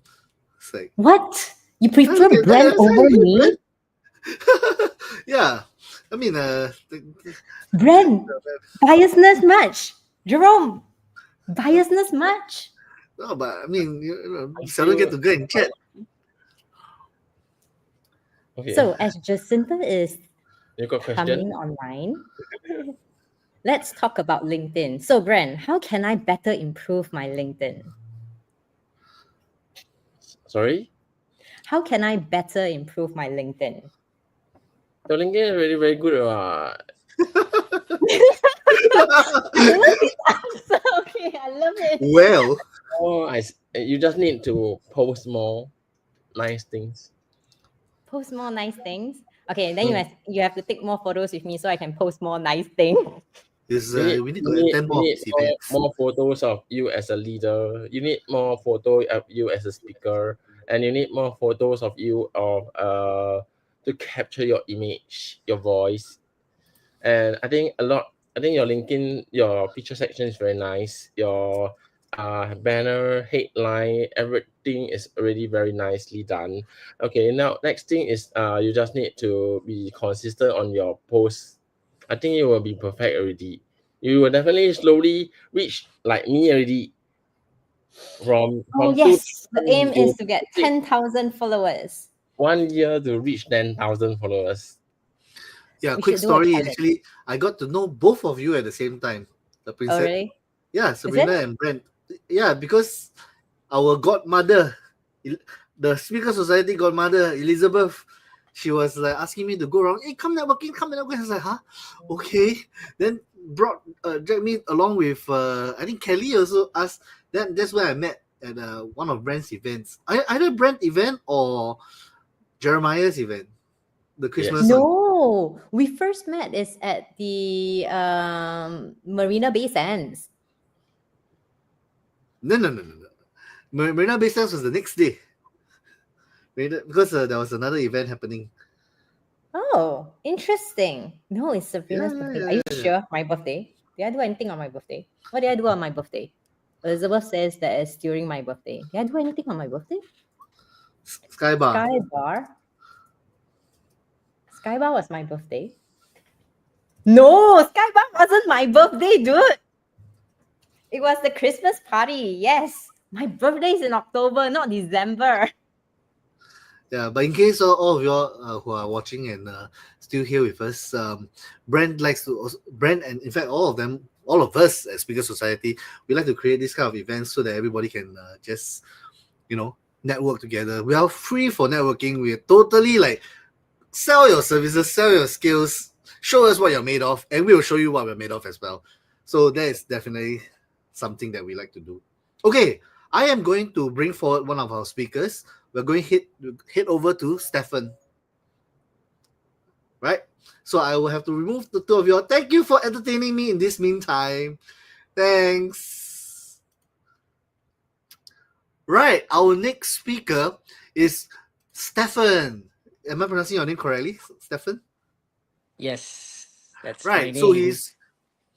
his title is going to be Built Different: How to Grow a Community That Actually Sticks Around. He is the founder of Hungry Bros Club. Do you make an NFT for that? Sorry. Yes. He's the founder of Hungry Bros Club and thrived in a 250 plus strong community rooted in gratitude, good vibes, and real connection. Even through the bear market, the bros stayed hungry. With media features and massive meetups, this club proves that culture beats hype every time. So, Stefan, when you're ready, you can go ahead. Thank you, Jerome, and thank you, Kelly. And I think Kelly was the one who brought me here. I have 5 minutes to share, and I'm very used to long talks. I'm very used to 24-hour workshops where by 20 hours I speak. I'm going to try to do this in 5 minutes. I'll do my very best. Can we show this at the last part so that I can really connect with people on the camera? Thank you, Jerome. Thank you so much. So they asked me to share about community, which I am very passionate about. And there are 5 things I would like to share with you today. See if you can remember all of them. I'm going to try to make you forget, okay? So the number one thing that I do with my community, I'm going to talk about behavior. First, be sincere. I think sincerity is a very, very underrated trait. If you are able to be sincere, your community will be very, very powerful, very, very impacted. Hungry Bros is a more popular club that I run, but in other circles, in other smaller communities, I also run various groups. So one of them is called the Founders Circle, and the Founders Circle was created because I wanted support. So I created the circle to support myself. And if you watch me work during the Founders Circle, you will realize that I'm in a very sincere servicing position. And especially when there are new members, I make them feel very welcome. I drive them down if required. Make sure there's a drink in their hand. And sincerity is really something that I myself remind myself to be every single meeting, every single connection, every single time I speak to somebody. Second one that is really important for community is identity. Community is only a community when they can know who they are in your group. So identity is important. And there are many ways to do this. One of the ways that we have found was through a collectible called NFT, non-fungible token. And that's what the Hungry Bros Club is. Everyone in the Hungry Bros Club own an NFT that is inside our collection. So you can do it through taglines, through culture, through catchphrases. And that is really critical because a group is not a group until they can identify themselves with you. Next one, thirdly, will be activity. Activity is really important, even in sales. Activity, right? Always have your calendar filled. Activity, in fact, I think that 70% of your time should be set aside to think about or plan or execute activity. Whether it be meetups or events or things to do together or light gatherings. I think that's immensely important. For those of you who know me, I'm full of those things in my calendar. And I think that it's really critical to keep people coming back and keep people sticking inside your community. The fourth one is allow initiative. I think after growing some communities, some people tend to sort of like set rules around what people should do, what people should not do, whether you can pull people away, whether people can join. I like to leave that free. I like to leave that alone. I like to allow people to blossom. And it's a very important reason why, because everyone is different. Everyone is their own person. And when you begin to allow people to do their own thing, magic could happen. So I'll give you two examples with that. One example is when we ran the Hungry Bros community, we had 5 values, and one of the values was ever contributing. Now, I repeatedly communicate that. And then one guy started, bringing his own homemade alcohol to the event. Now, he only did it twice for 2 of the events. But what happened was, after he started doing that, people around him and people who were watching decided to contribute in their own ways. So in the last event that we ran just a few weeks ago, a different guy came with pina colada. Not sure if you guys know pina colada. It's the drink that, the song, if you like pina coladas. Yeah, and I fell in love with the drink, by the way. So he made that and he brought it to the event. So I like to as a founder and business owner, people will come to you with suggestions. And usually my answer is, go, bro, run with it. Go and do it. Right? And then share some with the community. So I always allow people to do their own thing. And something magical happened a few days ago as well. A friend of mine named Tony, he said, hey, I found a way to write a song. Can I write a song for the Hungry Bros? I'm like, sure. And then a day after, he sent me a link, and it was a Spotify link. And I played the song, and I was like, Hungry Bro, we're learning as we go. Catch the vibe, the world will show. Anyways, if you can find it on Spotify, right, go listen to it. It can go both ways, right? It could go really cringy, but it was such a meaningful song. And again, this is not by me. So the 4th point is allow initiatives to happen. People will form cliques. People will form smaller umbrellas. Some of them like alcohol, let them talk. Some of them like, games, let them, nurture themselves into smaller groups and then gather around. We even have a group that plays badminton now under the Hungry Bros Club. And again, sometimes I'm there, sometimes I'm not. Which really brings us to the conversation of other people's time, other people's money, right? OPM, OPT. And that is the 4th point that I like to make in community building. Last but not least, I know there's very little time left for me, is to speak with gratefulness, speak with emotion, and speak to emotion. I think that's really very important. And if you don't remember anything at all, I remember a story about a guy. He's just an average Joe. I heard this story years ago. He's an average guy, average job, honest, has a wife, 2 kids, and parents. And this guy is just normal guy, okay? He's just normal guy. I don't know his name. And then at that time, it was many years ago. At that time, he will come home from work, and then every day he will go out to work again. But one of those days, in the afternoon, he just felt an overwhelming sense of gratefulness.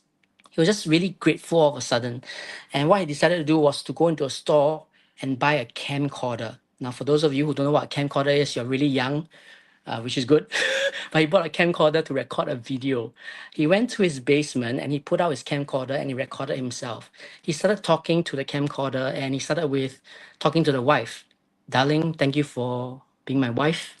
Thank you for saying yes to me. Thank you for loving me. Thank you for cooking for me, even though sometimes it's burnt. Thank you for this. Thank you for that. I'm sorry for my anger. I'm sorry for my frustration. Sorry for my messiness. And then he talked to his parents. Mom, Dad. Mother's Day just passed, right? Mom, Dad, thank you for bringing me up. Thank you for scolding me. I don't know where I am if you didn't scold me. Probably in jail. Thank you for setting me straight. And thank his kids. Son, daughter, Meme, thank you for being my children. I really feel that you are God's gifts to me. You're wonderful. Thank you for massaging me. And even though no matter how hard you press, I cannot feel a thing on my shoulders. Thank you for bringing me coffee. I think as you're growing up, I'm going to miss the times when you look back at me from the playground. I'm going to miss you searching for me and crying as you're growing up. And as he said all of that, he started to cry. He closed his camcorder and he keeps the camcorder in the basement. What he doesn't know is 1 month later, he was going to get into a car crash and he was going to pass away. Nobody knows about the video. So about a week after his funeral, the family, when they were packing the clothes up and they were moving the clothes to the basement, they saw this brown box in the corner and they were wondering what it was. And of course, they opened it up. They saw the camcorder. They put in the cassette tape. Again, for the younger people who don't know, tapes are what we use to play video. They put in, and they sat around the TV and they watched him. And of course, they felt overwhelming sense of relief, love, gratefulness. Of course, they teared a bit as well. But they never heard this man talk like that before.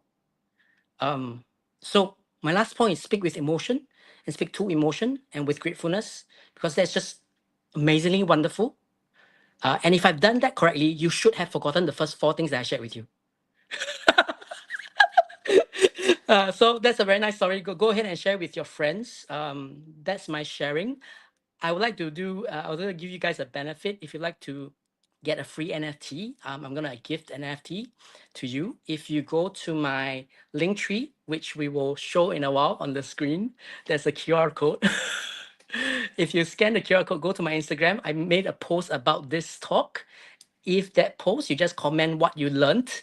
Just comment in that post what you learned from my talk. I will make sure you follow, because only when you follow, I can message you. After you follow, you comment what you learned, we will airdrop you a Hungry Bro NFT. So that's my sharing. I think I took a little bit more than 5 minutes, so sorry for that. No, the timing is perfect. Thank you for your sharing.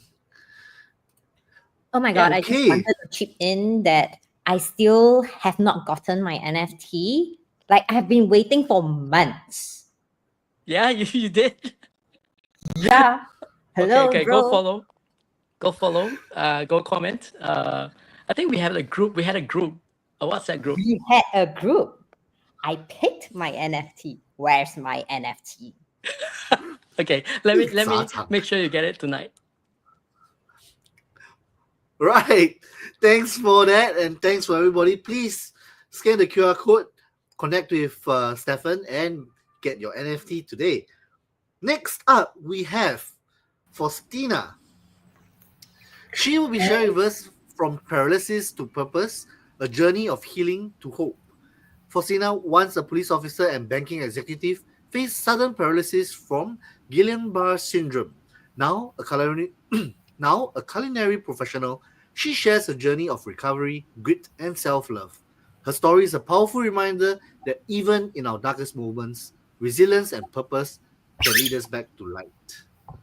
Right. So, Faustina, when you're ready, go. Thank you, Jerome. Thank you, everybody. A very good evening to you. My slide is very simple. I just only have 3 pages. So the first page of my slide is actually a very brief profile of myself. So my name is Faustina, and I'm very honored to be speaking here tonight on the topic of love of healing, from paralysis to purpose. So a very heartfelt thanks to the host and organizing committee, Sabrina, Kelly, Jerome, of Speaker Society. So in fact, this is the first time I'm sharing my story so openly, story of healing and hope. And something in me just whispered, it is time for me to do that, in a hope that I want to inspire and encourage more people to be emotionally and mentally strong. So here goes my story. In July 2021, life that I knew, it came to a sudden stop. So it began 2 months earlier. I woke up and noticed a very strange numbness in my fingers. So starting from the left hand and slowly progressed to my right hand. So the feeling is like pins and needles that wouldn't go away. So I actually brushed it off, because thinking that I probably slept in a very weird position that hinders my blood circulation. So that's what I told myself. I just needed to rest more. However, the rest more didn't help much. So the numbness spread from my fingers to my hands, and then to my feet, to my legs, to my body, and up to my face, actually. So it started from my left face and spread to entire. So 3 hospital visits in and out, or I should say that 3 hospital stay the doctor still has no answer for my illness. So my fear grew. So it's a growing fear day in, day out. So what followed was a diagnosis I never saw it coming to me. One that brought physical paralysis but also emotional paralysis. So this is a syndrome. It's called Guillain-Barré syndrome. So in short, it's called GPS. If you search Google, they will tell you a very detailed description. So, but in short, this is a rare autoimmune disease where it actually the body attacks our own nerve system. So for me, it meant total paralyzed. So even struggling to breathe properly. So in those few weeks, right, when I discovered that, I wasn't thinking about anything. I wasn't even thinking about courage or living or anything. It was just disappointment. I was only thinking, why me? Why the whole universe? Why is it me? Why I'm so lucky, to strike a fortune in that manner, right? So I was grieving, not just my body or the loss of mobility because I was on wheelchair, but the loss of who I thought I was. I questioned my identity at that time. I questioned my self-worth, my future, and also the loss of my voice because I love to sing. I love to sing and I love to cook. My speech became slurred. I couldn't even express my needs.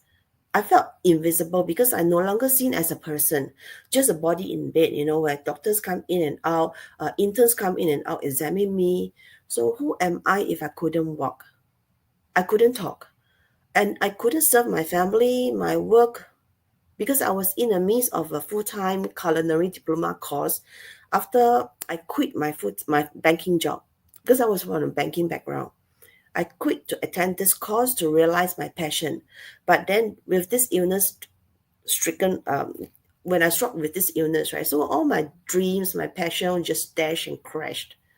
So, and to make it worse, this happened during COVID.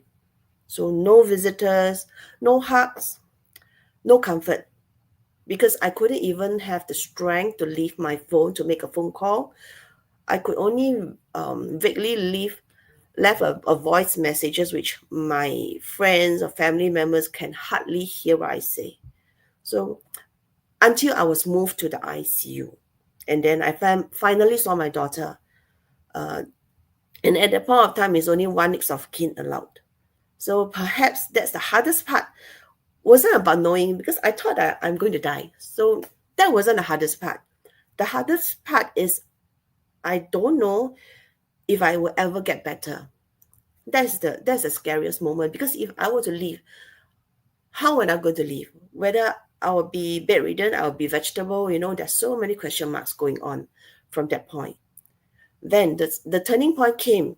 So eventually I moved fast forward, right? So eventually the doctor started me on IVIG. So this is an immunoglobulin treatment derived from donated blood. So it's a byproduct of blood. So 11 bottles, 11 lifelines that helped me. But healing doesn't come with, fast recovery. It actually came slowly, like, waiting for dawn from a long, long night. And then doctors treated the body. But no one tells me how to treat the heart and the fear that has been cracked open, by shame. Why shame? Because I lost my look. I lost my voice. So I felt so down. There was no grand moment on the recovery itself. So it was just quiet. But many first time relearning. The first time I could lift my finger and relearn to write because I couldn't write. I lost all my memory in balancing, memory in writing. So I have to relearn everything. So the first time I could lift my finger to relearn and write, I had a smile on my face. The first time I can sit upright and relearn to eat, holding a spoon and fork and chopstick, and drink holding a cup, I was so delighted. The first time I saw a word, I said a word, not I saw. I said a word and I recognized my own voice. I was really crying from my heart inside out. And in those moments, something else began to heal too. So this experience actually deepened my belief in resilience, adaptability, and the importance of holistic well-being. So each chapter of my journey has reinforced my core value. So recipe, in short, is my core value, which I've been using for the past 3 years. So recipe: R, resilient; E, excellence; creativity; integrity, I; passion, P; and E, empowerment. So this whole thing is recipe. So because I love to cook, so I developed this core value for myself. So what I've learned, I began to rebuild not just my body, but my spirit. I learned to speak gently to myself. I stopped shaming myself for being weak and started honoring myself for trying. I stopped seeing healing as returning to who I was, but started becoming someone new, wiser, softer, and stronger. I realized I didn't just survive in spite of what happened. I was being shaped because of it. And in the shaping, I found purpose. Today, I wear multiple hats. I'm a full-time employee in a culinary school. I'm a grandma at home, and I'm a mother. I played so many roles, and also I'm a business partner in my own business venture. And today, I show up in spaces like this to share that if you are in the darkness now, please remember your pain is not the end of your story. Your next chapter is being written as what it has done to me. So if you are feeling uncertain or heavy, or grieving or healing, quietly fighting battles no one see, please hear this. You are definitely not alone. So my closing speech is: love is the bridge between pain and purpose. So sometimes love doesn't look very grand, like very grand gesture, like a hug, a kiss, a pet. You might not even receive any of this, but love is rest sometimes. Love is asking for help also. Love is sitting in the darkness and saying, I won't give up on myself. Love is the quiet force that carries us from survival to purpose. I'm still healing right now because it takes time, especially in terms of muscle healing and automations and mobility. So I'm still healing. But with love, especially self-love, I'm no longer just surviving. I'm thriving, I'm walking, I'm speaking right now. I'm living with intention, with purpose, and your story is not over. The next chapter is still being written. So one final tip: join me in doing this daily, which I literally do this every day in the morning. Look into the mirror every morning and say to yourself, I love you. So thank you for letting me share my story. So over to you, Jerome. Thank you for sharing your story. That's definitely a very heartwarming and touching to hear how you managed to overcome everything and get healed with love. Thank So, you. right. Next, we have. Yeah, all the comments are coming. You're so amazing, Faustina. Thank you. I couldn't see the comment now. I will reply later. Okay, sorry. Next, we have Jacinta. Hi. Hi. Hi, Yeah, just now there was some Jerome. technical error, so we couldn't do it. But now, Yes, so sorry. don't worry. And I will. Here's your. Okay, let me give you a bit of introduction. Jacinta is a visionary who built an award-winning restaurant chain by 26 years of age. Turned chronic health struggles into a mission for impact. Now, she champions entrepreneurs to shift their money mindset, embrace community, and build thriving purpose-led businesses. Her journey proves success feels better when it is shared. Okay, you can take the stage. Okay, thank you so much, Jerome, and thank you, Speaker Society, for having me tonight. Sorry for the hiccup there, but things happen. So today I'm going to be sharing my personal story of how I titled it would be Power Beyond Self, because my personal journey really started from myself and the money mindset that I had kind of growing up with my background, and how it eventually evolved to what I wanted my goal to be and direction to be.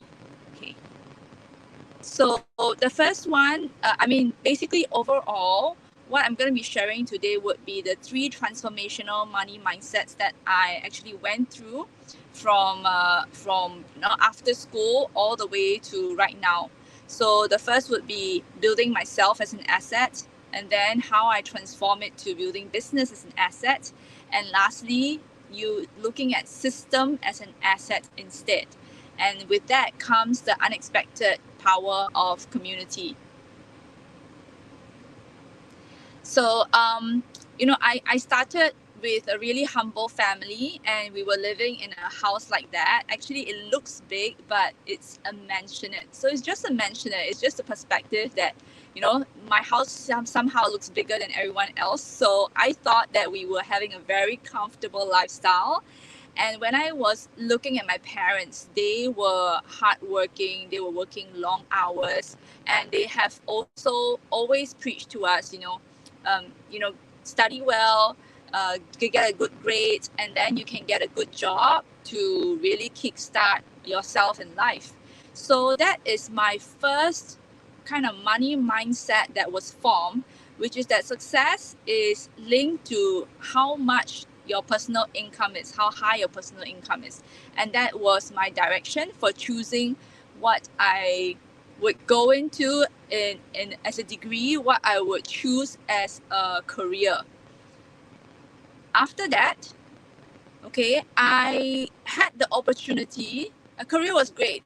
So I didn't have any setbacks in career, but I had the opportunity to actually consider business as another option of really earning, personal income.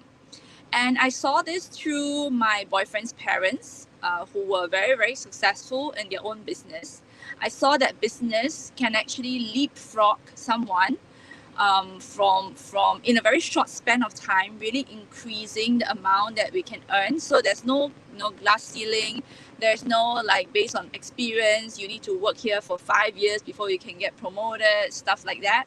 And you can scale very quickly in business depending on how many employees we hire. And at that point in time, I was already watching them. They had only maybe half day of work, and they had a lot of freedom on their hands. So that got me started into traditional business, which is opening a restaurant chain. And when I did that with my husband, or then boyfriend, the aim was always to really scale and replace myself. The dream is really passive income, and to have a vehicle to create that faster wealth. But it's only through this very tough journey. So everyone knows how tough F&B is, especially compared to all other businesses. And through this journey that I realized that actually when I scale from 1 to 4 restaurants, scaling also means more management, even though I have system in place, even though I have manpower hired. And there's an increased risk every time I scale, because I put in more resources in order to make that higher income. And other goals that I have in life were all put on hold. So I was so busy, I think like what Sabrina shared earlier, really busy, even more busy as an entrepreneur than as working in a career, that I had no time to get married, I had no time to start a family, I had no time for all my relationships. So basically health and relationships really, really suffered. And this is not the freedom that I actually hoped for. So in a sense, the asset actually became a liability in this restaurant business. Then I decided that, no, this is not what I want. Thankfully, we managed to really exit the business right before COVID. Not that we saw COVID coming, but it is through exiting this business, really choosing what I wanted to move towards in life, which is at that point to start a family, that I chanced upon system as an asset. So someone told me this, can you make a better burger than McDonald's? So very likely we could, because what we were doing with fresh ingredients, really natural, ready-made stuff versus McDonald's. But why is McDonald's a billion dollar business, or why are the founders billionaires and not ourselves? Okay, it's because they have built a very, very powerful replication as a business and the system of replication. So that was what really got me looking and thinking very hard. So the money mindset kind of shifted. Okay, so yes.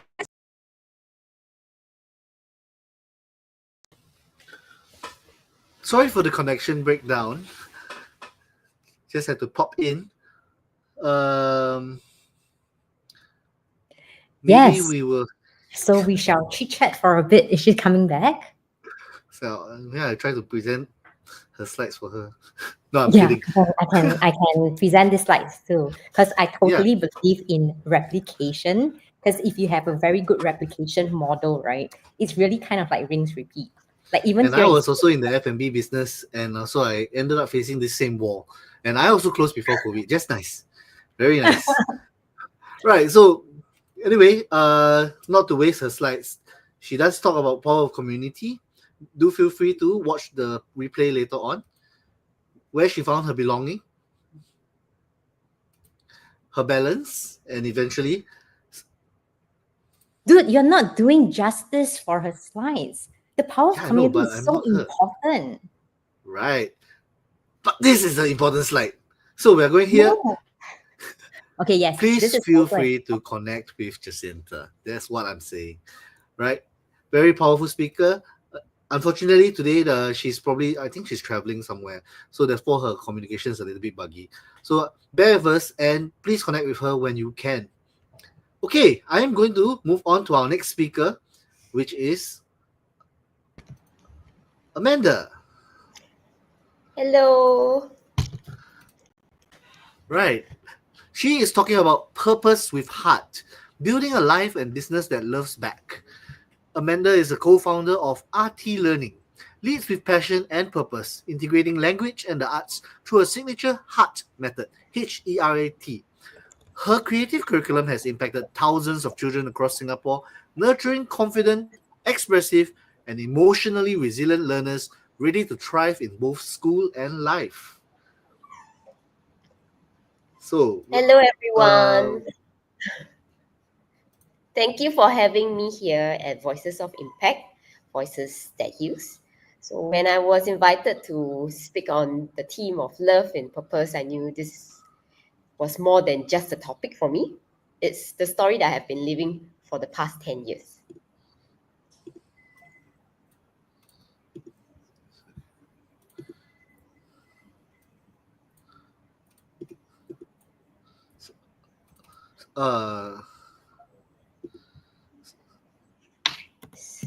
Sorry, was probably some technical error. Maybe I can share for you. Yeah, could you? Thank you.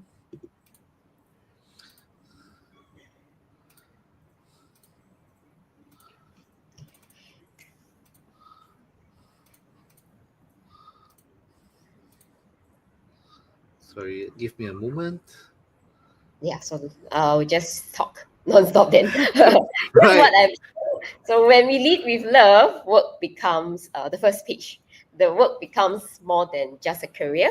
It becomes a calling. And when we honor that calling, life and business begin to love us back. So RT Learning didn't start with a strategy deck. It started with heartbreaks and hope. I keep seeing children left behind, and not because they aren't bright, but because they didn't fit the mold. Children who are kicked out of schools, even tuition centers. Children who learn differently. Children whose spark was slowly dimming. And I thought, if we can build a space where every child's voice, pace, and potential were honored, what would that be? That question becomes the seed of RT Learning. We started small, but our vision was very big. To make education a form of healing. Next, We often heard, like, follow your heart, but I believe we should go one step further. Let love be your compass. At Arty Learning, love isn't just a buzzword.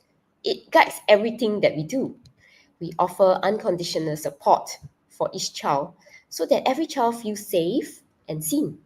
We focus on joyful learning, not just academic results. And we use creativity to help children not just read word, but to find their voice. Next, every child deserves the chance to flourish in their own time, in their own way. So every child has the right to learn, no matter what their background is, their ability, or their learning profile. We kept our classes intentionally small, among the lowest in Singapore, so every child is heard and supported. We personalize each learning styles because real growth happens when a child feels safe, understood, and inspired. Slide 4.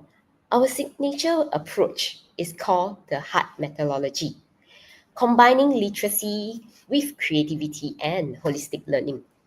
The head is called our visual learning, the heart, where we use our heart to listen, auditory learning, and our hands, which is the kinesthetic learning.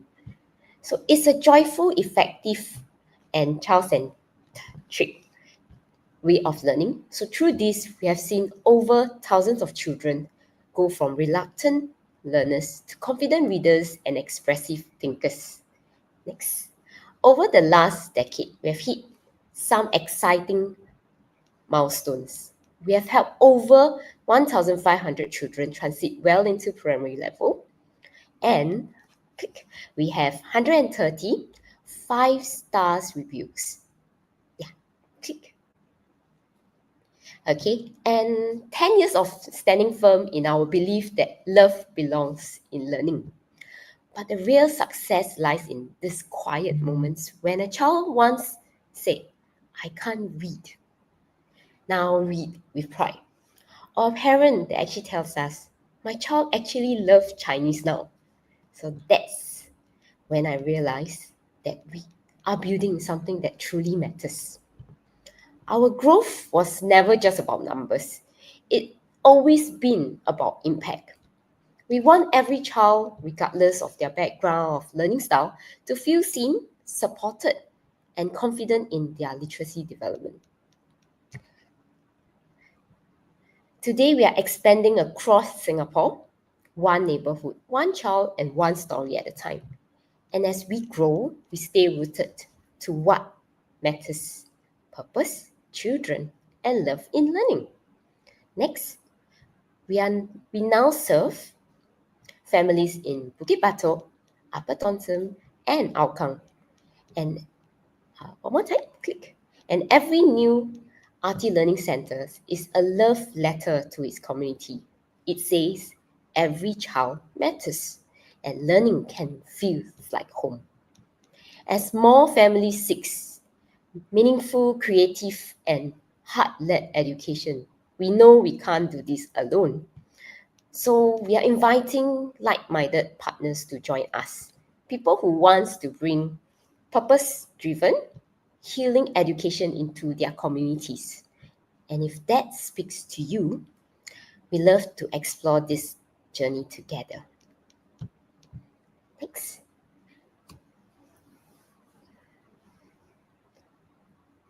So I thank you for letting me share this story with you. I hope that we keep building life and that this business that loves us back.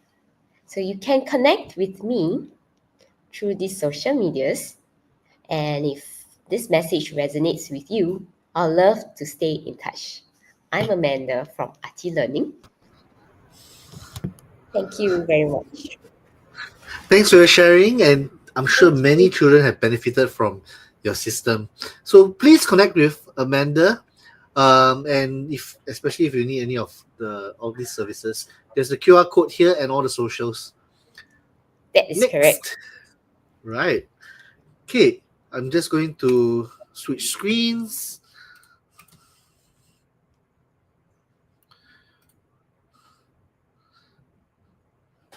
And Hi, I'm here to disturb again. Silence well, is so, unbearable. So I'm gonna like talk while your silence to break this silence. Jerome is back. He needed to control the slides. Next, we have Anne Marie Kim. She will be speaking on Written in Love, how writing helped me reclaim my voice. As an author and blogger, she has boldly pursued her dreams and she's here to help other women do the same. Her mission is to guide those feeling stuck to rediscover their voice, unearth buried dreams, and rise with confidence. Get ready to unleash your unstoppable self. Here we have Anne Marie Kim. Hello, hi. Let me start by asking you the question, what would happen if you love yourself the way you love others? I remember a time when I was so busy as a working mom and I was supporting everyone else except me. I was always last on the list. Have you ever felt that way? Today, I want to share with you my Written in Love journey, how writing helped me reclaim my voice. Hi, I'm Anne Marie Kim. I'm a mother of 2 daughters who are studying in college. I also have a full-time job as an admin manager for my husband's manufacturing company. I would like to share with you my writing journey as an author and blogger. The year 2019. Many of you would associate this with the COVID-19. I was 49 years old and I wanted to give myself a present for my 50th birthday. So I started this personal blog called Blessed Abundance. The word abundance, it came from this article I read by Michael Hyatt. Perceive scarcity in a world of outrageous abundance. It was not just abundance, but outrageous abundance. So I realized that I can overcome my scarcity mindset and reach for the sky for abundance. And how to do this? One of the ways is through an attitude of gratitude. Until today, I still write in my gratitude journal every day. It used to be just one entry. Now, I look for 3 items that I'm grateful for every day. I went to search through my blog for my very, very first posting. It was called Scary Tale of Vulnerability. It's based on Brené Brown's concept of courage and vulnerability. And let me quote her. She says, owning our story and loving ourselves through that process is the bravest things we'll ever do. Do you agree? So, a few years later, I got restless again. Year 2022, I wrote my first book. I was with my mentor for 3 months. Her name was ZN. And after I wrote my first draft, I felt that it didn't jive. So I chucked it and started over again. This time, I wrote a journal book based on Nehemiah, a Bible character. He was a cupbearer for King Xerxes. He heard about the deplorable state of the broken walls of Jerusalem. So he asked the king's permission to go back to Jerusalem. He not only got the king's permission, he also got safe passage and material for the journey, for the rebuilding, sorry. So he went back to rebuild the walls. And this resonated with me because I felt that I am rebuilding my broken dreams too. He built the walls in 52 days. So I had this crazy idea. What if I publish my book in 52 days? Oh, I was excited and very, very scared at the same time. My thought was that what if I fail? But then another thought came, what if I succeed? Oh, I was like just so excited. So I used Canva to write the journal book, to format the pages, to design the cover, front and back. And then I found a printer, an editor, and I got a church friend to write the foreword. My husband even sponsored the venue for the book launch. And we invited our friends and family who supported me. It was memorable. It was like feeling like a queen, signing books. It was really fantastic. After that, I decided to write my second journal book based on Queen Esther. I was inspired by her boldness and purpose. I have an American friend. He told me that to ship these 2 books to US cost him 200 ringgit. So I said, no, you wait. I will publish my book in Amazon. He waited 1 year for me to publish it, and he got it in US.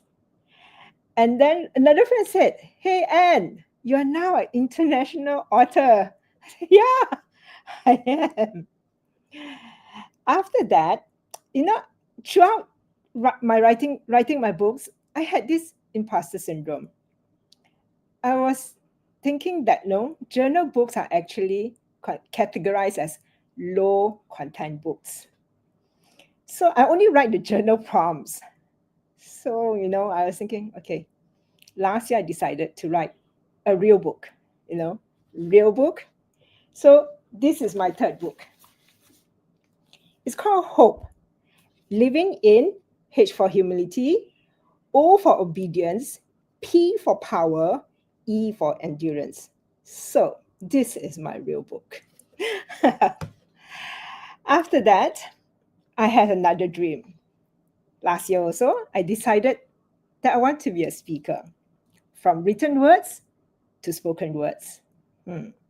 So I attended the Get Paid to Speak bootcamp by Eric Fern in Singapore. And my big takeaway is that I learned to understand myself better and to understand what is my key message that I want to share with people. And not only that, it also improved my writing. I write my blog, and even my 3rd book, it really helped in writing. So what I realized that writing, it gives me clarity. And through clarity, it helped me to process my emotions, navigate through my thoughts, and slowly I found healing in my soul. Writing consistently also gave me confidence, because I decided since last year that I would post a blog every Monday. And I write less than 400 words. So that is 2 to 3 minute read. This is for our short attention span culture. Even myself, I won't read long articles. So, okay, that's my max. It has given me a confidence, and it has shown me that I have a message to share with people. Writing also gave me a new identity. I can now confidently call myself as an author and also a blogger. What I realized is that I didn't write to be heard. I wrote to hear myself again. And in reclaiming my voice, I learned to dream again.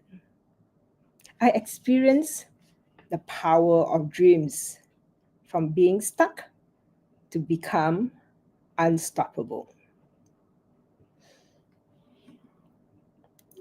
So, coming back to the first question that I presented to you just now, what would happen if you love yourself the way you love others?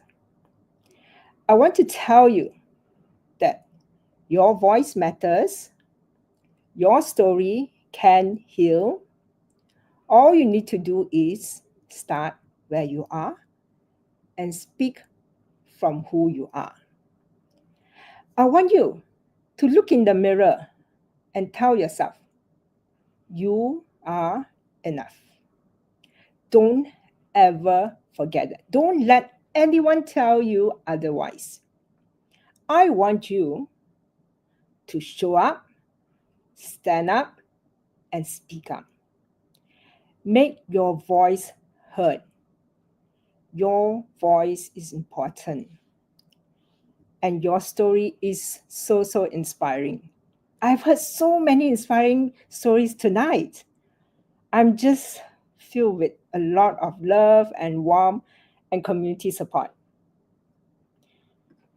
Lastly, I would like to thank Speaker Society for giving me this opportunity to speak and share my story. I would be very grateful if you can subscribe to my blog at Blessed Abundance of Space. You can also connect with me at Instagram, LinkedIn, and Facebook. In Amazon, you can check for the author page under Anne-Marie Kim. So these are my 3 books. And it has made me realize that we can all achieve our dreams. We can have a community to support each other and encourage each other and empower each other to pursue our boldest dreams. Thank you so much. Thank you, Anne-Marie Kim. Definitely writing is one of those things that has been lost, has been a lost art. So I'm glad to see a writer here. Hey, what you're talking about? You're always dealing with authors like myself and Yours everyone robot else author. in the Yours is a- society. The robot No, author, that's not true. Is that so? I Okay. do have a book as well. Oh, yes. Oh, Okay, great. Yes. Oh, yes. We should have a author community. I agree. We should totally do that. Publishing Society. I want to write a book every year. So by November, before November, I have to start thinking of my next book. That sounds awesome.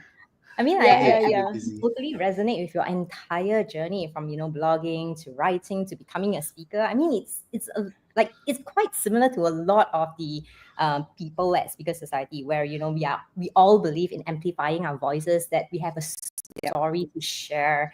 And that's why we have the next speaker that's going to share her story as well. Thank you very much. Thank you. Speaker is Faith Teo. She's a 7-figure entrepreneur, coach, and speaker helping women design lives that they truly want, not the ones that they settled for. After burning out in 2019, she embraced a softer, more sustainable path. Today, she guides others to success with ease, self-worth, and the audacity to choose joy. Thank you, Faith. Okay. Hi. So, so usually, right, I will start like this. So, have any of you who are listening right now, have you ever been stressed before in your life? Okay. So I know I can't see you, but if it's a yes for you, you can either type in the YouTube live, type a 1 for yes. I kind of don't think anyone will say a no, actually, okay? And the second question for you is this. Do you ever have a little voice in your head that tells you that, no, you're not doing enough. You're messing up, and all that critical stuff, right? So again, if that's a yes for you, type 1 in the YouTube channel. Okay, type 1 for that. Type 2 if it's a no for you, okay? So thanks very much, Jerome, for introducing me. Hi, my name is Faith. I'm a positive intelligence coach, and I'm here to share with you about the inner world of outer success, right? Short speech is about 10 minutes right now, so let's keep it really light and simple, okay? So in the past 12 years of my life, I have been coaching and training many women entrepreneurs through my first business and now through my second business. My first business is a network marketing business. I've actually led a huge team across the world of 38,000 women and families, okay? And that's the reason why I've also started to grow my second business in training, workshops, and also in coaching as well. But here's the story, okay? It was actually some time back, if I'm to be exact, it was actually 10 years back, where I was really very, very unhappy in my business. I was so unhappy that I actually wanted to leave my business. I wanted to tell myself, okay, you know what? Just stop this stuff here. It's getting too stressful. It's getting overwhelming. It's very frustrating for me. I just want to up and go. But the fact is that I have a family to feed. I'm actually the main breadwinner in my family, okay? So for me at the time, being the so-called main breadwinner, in the family also means that it's very hard for me to walk away from my business. Plus the fact that I have a large team that I support as well. So that makes it even harder, okay? And I think with that, right, I want to talk very quickly about 2 stories and kind of lead you into the sharing for tonight. So the first sharing was that at that time, right, my kids were really, really very young. Like literally, like my son was 1 year old, my daughter was 4 years old. And it was at home when I was stressing out. I was super frustrated, you know, and to be honest, I was so angry and frustrated at home that my husband, right, actually quietly grabbed both kids, one by each hand, and walked them to an empty bedroom. He put them into the bedroom. He walked into the bedroom after them, and then he shut the door after them. And then I hear the lock turn. Yeah. So what happened was that I was like, in the midst of me ranting out about the latest person who's been cheesing me off in business, right? That happened. So halfway through my rant, I just stopped because it felt like I didn't know what's going on. And just suddenly, like, you know, my three tails in the family, right, were like up and gone into the bedroom, locked away, actually, right? And I went like, oh my God, was it because I was so angry that my husband took them away so that they don't see an angry mother? So that was something that it was very disturbing for me. And I felt that I needed to be calmer next time. I shouldn't be throwing this kind of tantrum at home and all of that. But however, business being business, right, it was still very stressful. It was still very busy and stressful and overwhelming for me, right? And then shortly after, my second story happened. And that was actually that I've actually worked so long hours in my business, literally like 18 hours every day, very little rest, like mental rest is not quite there, sleep was very patchy, all of that, in the attempt to grow my business at the time. This was actually about 10 years back, okay? So now 12 years later, I'm a lot healthier right now. I want to assure you about that. But at that time, I was in that state, like literally, like I eat, breathe, talk about business. Like if you ask mommy, right? If you ask my kids, what does mommy love to do most in life? They will tell you that mommy loves to work. That was how bad it was. Literally, yeah? And then what happened then was that I worked so hard that I didn't know that I felt sick. Like really, I didn't realize that. And then at that time, I also was nursing. Okay, so for those of you out there who don't know this mother language, right? Nursing means that I was breastfeeding my younger son, and he woke up crying every single night. Every single night he woke up crying. I didn't know why. Okay, it was only later that I realized that, oh my God, my body was screaming, literally screaming for me to, hey, pay attention. What's going on here? You know, take care of your body. Because the last result that my body did to me was that I have a huge abscess that grew out at the back and my bra line. It was so painful that if you touch me on the shoulder, the huge abscess, the huge red infected swelling on my back, I would have screamed in pain, even though you're not touching me there, but you're touching me on the shoulder. Long story short, I had to go for surgery. The doctor found that the flesh was infected. I had to take the whole piece, that's like about 12 cm by 10 cm by 8 cm deep. It has to be cut out of me.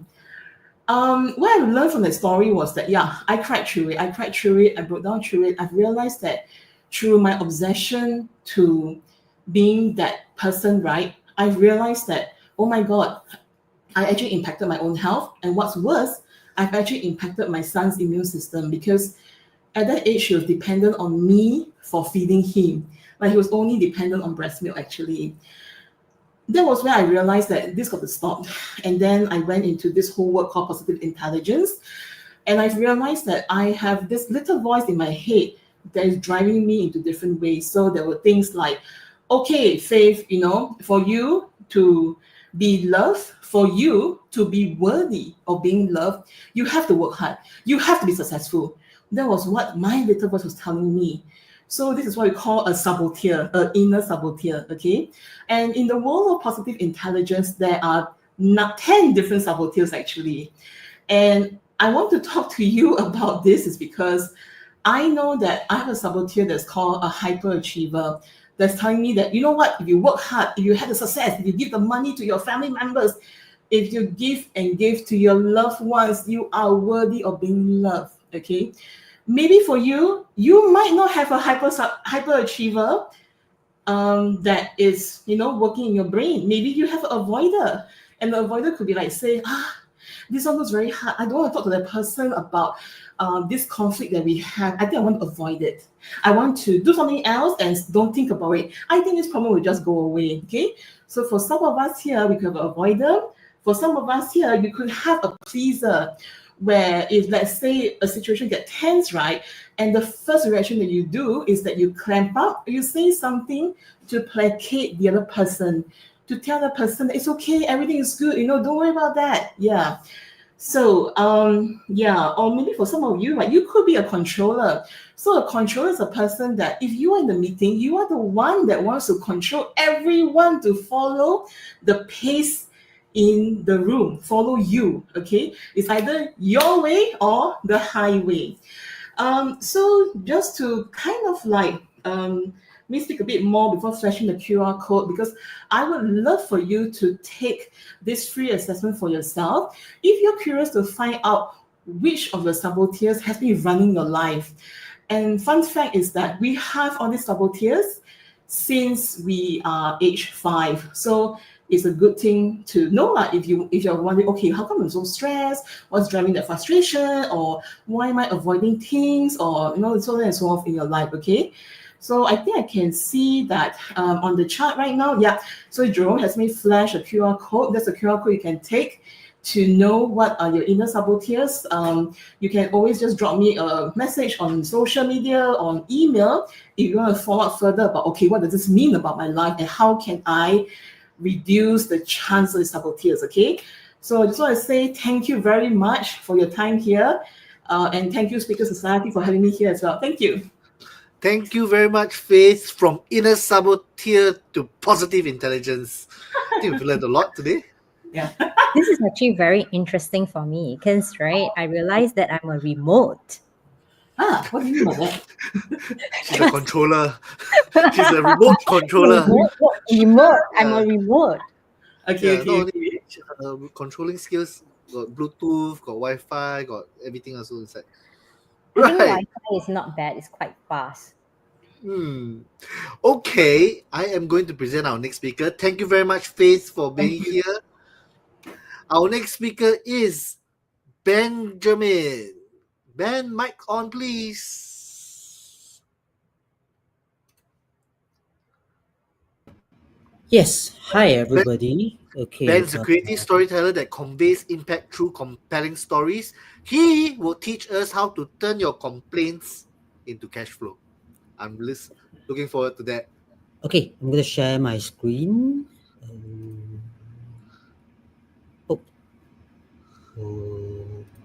Hold on. Oops, sorry. Or maybe help me pull up. Yeah, that's right. Yeah. Okay. All right, everybody. Thank you for being with me here today. I'm going to share a little bit about how you can turn your complaints into cash flow. Now, some of you may know me as the preschool teacher from before, but what most of you don't know is that when I was a preschool teacher, how I used to start my Monday mornings is very unique. So I'm going to share with you in a bit. Hold on. Okay, let me see if I can play. I can play. Oops. Can I actually play it's a video that I made, but apparently I think I can't play it. So don't worry. I'm just going to tell you how it looks like. Okay, so every Monday morning, what happened is that I always end up being very frustrated with it because I have a complaint system in my head. And then I will be very frustrated, okay? But outside, I'll just show a very calm and composed face. So what happened is that every Monday morning, right, I will struggle with the same things. Number one, I will always wake up at 6:30 and leave house by 6:45. And then I thought I was smart because I could bypass all the working crowd, right? But what I don't know was that there will always be the students crowd who are always, right, trying to one-up me also. And then I have to squeeze among them human sardines. And teenagers, they are in the stage of puberty, right? They sweat a lot. And then what happens? You smell sweaty armpits, right? So sometimes bus delay, even though I'm early. And then I will miss my breakfast. And when you miss your breakfast, right, what happens? You become hungry and angry. Always hungry and angry, right? And then is that a good sign? No, right? Because when I'm hungry, when I'm angry, can I teach? Okay, so notice how I bring up my complaints every Monday morning. For some reason, Tuesday to Friday, sometimes it doesn't happen, but every Monday morning, then I must smell human sardines and smell and pitch, right? Bus delay, I miss bus, miss breakfast, then I become hungry, right? There is a certain pattern to my complaints. Why? Because it happens consistently, right? So I'm going to tell you something, okay? What if today I tell you that you can turn your complaints into dollar signs, into real cash, right? Will that make you feel better, right? Mental wellness, right? We shouldn't be focusing on the complaints. So what if I tell you today, you can turn your complaints into money, right? So there are actually 3 simple levels of sell. Level 1, you want to sell your pain, which is a very surface level of sell. Imagine you go to your boss and you tell your boss, boss, you see, this morning I chased the bus and then I'm late and I missed my breakfast. I'm so hungry, and I'm so angry. Now, your bosses on a good day or the HR are very likely to tell you, oh, so Potina, are you okay? Must stay safe, okay? Go and find some food. What your boss is doing is verbally PRing you. Am I right? Don't tell your bosses. Okay, so we don't want that because that doesn't compel your boss to pay you. Level 2, you want to sell your efforts. Okay, this to me, right, is a very ineffective way of selling yourself. I'm going to give you a class example. In a parallel universe, right, if I were to be talking to my boss, this is how it's going to sound like. Boss, Monday, right, I always wake up early, extra early for you. Why? Because, right, I always know confirm with Jam 1. So I leave house half an hour earlier. But today still late. It still miss my breakfast. You know how it's going to sound like your boss is that your boss is going to think this guy is very ineffective because he put in extra efforts, right? But he's still late and he still missed his objective. So what does that mean? Maybe you're worse than the person who didn't put in effort because maybe the guy who didn't put in effort, right? He put in effort, but he lazy but he put in effort. He might do better than you. So when you sell an effort, you try to promote yourself, right? Maybe in your boss mind, it's not working out. Now, where we want to score is at level 3, where you package your complaint into a strategy. Okay, due to lack of time, I cannot show you my narrative because not enough time. But I'm going to tell you in simple steps, right? How you can compel your boss to pay you for it. Okay, so number 1, show them the dollar signs. Where is the projected or hidden loss of revenue? So for example, I'm late, right? I'm late by 10 minutes, 15 minutes, right? So maybe that's worth $20. But I have 6 other colleagues who are late on varying degrees. Maybe some late by 2 hours, some late by 3 hours. Maybe got some, I late 10 minutes also late. I late 3 hours also late. Late. So how? Okay. Now, if you can compile that into numbers for them, I late 10 minutes is $40. He late 3 hours is $200. Maybe I don't know. And all this happen only on Monday mornings. Show them the compounded loss in by 1 month, by 1 year. Whoa, that's money. And you want to show them, boss, how? And then number 2, to make it worse, right, to give him additional nudge. You want to maximize impact. So you can tell your boss a story. Boss, you see today, I missed my breakfast, right? Then I'll be hungry. And then because I'm hungry, right, I'm angry. I cannot teach properly. Then how? Then what if I cannot focus well, right? Then I overlook the child safety. Then parents complain, right, because child injured, right? Then the child, they take out. What does that mean for you? Additional loss, right? So how, boss?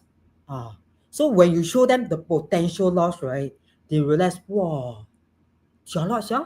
Right? Now, third step, right, is why your boss will pay you for your complaints. It's because, right, quiet quitting has a very strong impact on employers' branding. How many of you here can agree with me? Employer branding these days is very important because everyone is out there trying to attract talents, right? Now, your boss understands what is quiet quitting. It's like having a very beautiful decoration, a vase. With all due respect to anyone who's been called a vase, it's like your boss look at you. Wow, so pretty, so nice, so aesthetic, but provide no real value, get no work done. Because I let you penalize me, so now, okay, low morale, right? So your boss understands quiet quitting, but your boss do not want you to quit as well. Why? Because that will affect the staff retention rate, and then that will be harder to attract talent. We don't want that. I mean, bosses don't want that, right? So here comes the exciting part. Before I go into the exciting part, let's talk a little bit about what will make your boss not want to buy your ideas. Okay, number one, isolated complaints. If you go to your boss and tell your boss something that happens, for example, boss, this morning I gonna bang from behind, there's car accidents. I got whiplash. Oh, your boss will not make any changes for you because of something that happens once every 20 years. He will not change the whole SOP, the operations, just for the one time it happens. However, if you show them that there's a pattern to how it happens, remember how I brought my complaint every Monday morning. This happens as a result, I'm late, I miss my breakfast. There is a pattern to my complaints, which means if I change something, it might influence the way this complaint works, right? Or it might change the whole outcome. Okay? Now, most of you knows your boss better than I do. I don't even know who your boss are. Okay? If you know your boss is very stingy, and then you want to squeeze maybe $200 from him, I think it's not possible. Okay? But if you know your boss, I pay a little bit of money, but it can change and increase revenue, right? I will do it. Okay, if you know your boss is very easygoing, you should. Okay. However, if you know your boss is a bit stingy, a bit lazy, they might think, oh, I need to pay him and I still need to execute. How? Right? Maybe they don't like execution. If you offer to execute, then it's different. All right. So the barriers of entry can influence whether your boss will want to pay you or not. Okay. Now, the interesting part, how much to charge your boss? You probably cannot see the Chinese words below, so I'm going to tell you. 拿多多, 拿少少, 拿久久. So what you want is, right, you want to keep on to have these opportunities to sell your boss the ideas like, hey, this can work, let me propose you something that if you implement this, right, you can actually improve the workplace culture and innovation. Do you want it, boss? I'm selling to you $200, but execution, you do it yourself. Okay? So you know your boss, you know how much to price it, but I will suggest you do not charge anything more than 20K, no matter how good your idea is. Simply because, right, what you don't want your boss to do is to actually hire somebody for the job to improve workplace innovation. To hire somebody like this, it might cost him 4K a month or maybe 5K. That will amount to about 60K a year. We want to avoid charging 20K because we might have 3 ideas a year, let's say that, okay? And we don't want our boss, right, to actually hire someone for the job. Am I correct? So you want to 拿少少, 拿久久, charge not too much so that you can take for a long while. All right. So now, I just want to say something. Okay, you all saw Sabrina's slide, right? Is it pretty? Very visually appealing, right? How about my slides? I'm literally milking my face, my unglam shots. Okay, my slides are not nice, but it's my story fun. Okay, so what I'm offering here is a creative storytelling service. If you need to sell a person, sell a product, you know who to look for. Scan my QR code to to connect with me on LinkedIn. And then you want to sign up for Royal Confessions because honestly, I don't know what she's offering. And with that, I will end my speech. Thank you very much. Thank you for the energizing and entertaining speech, Benjamin. Yeah.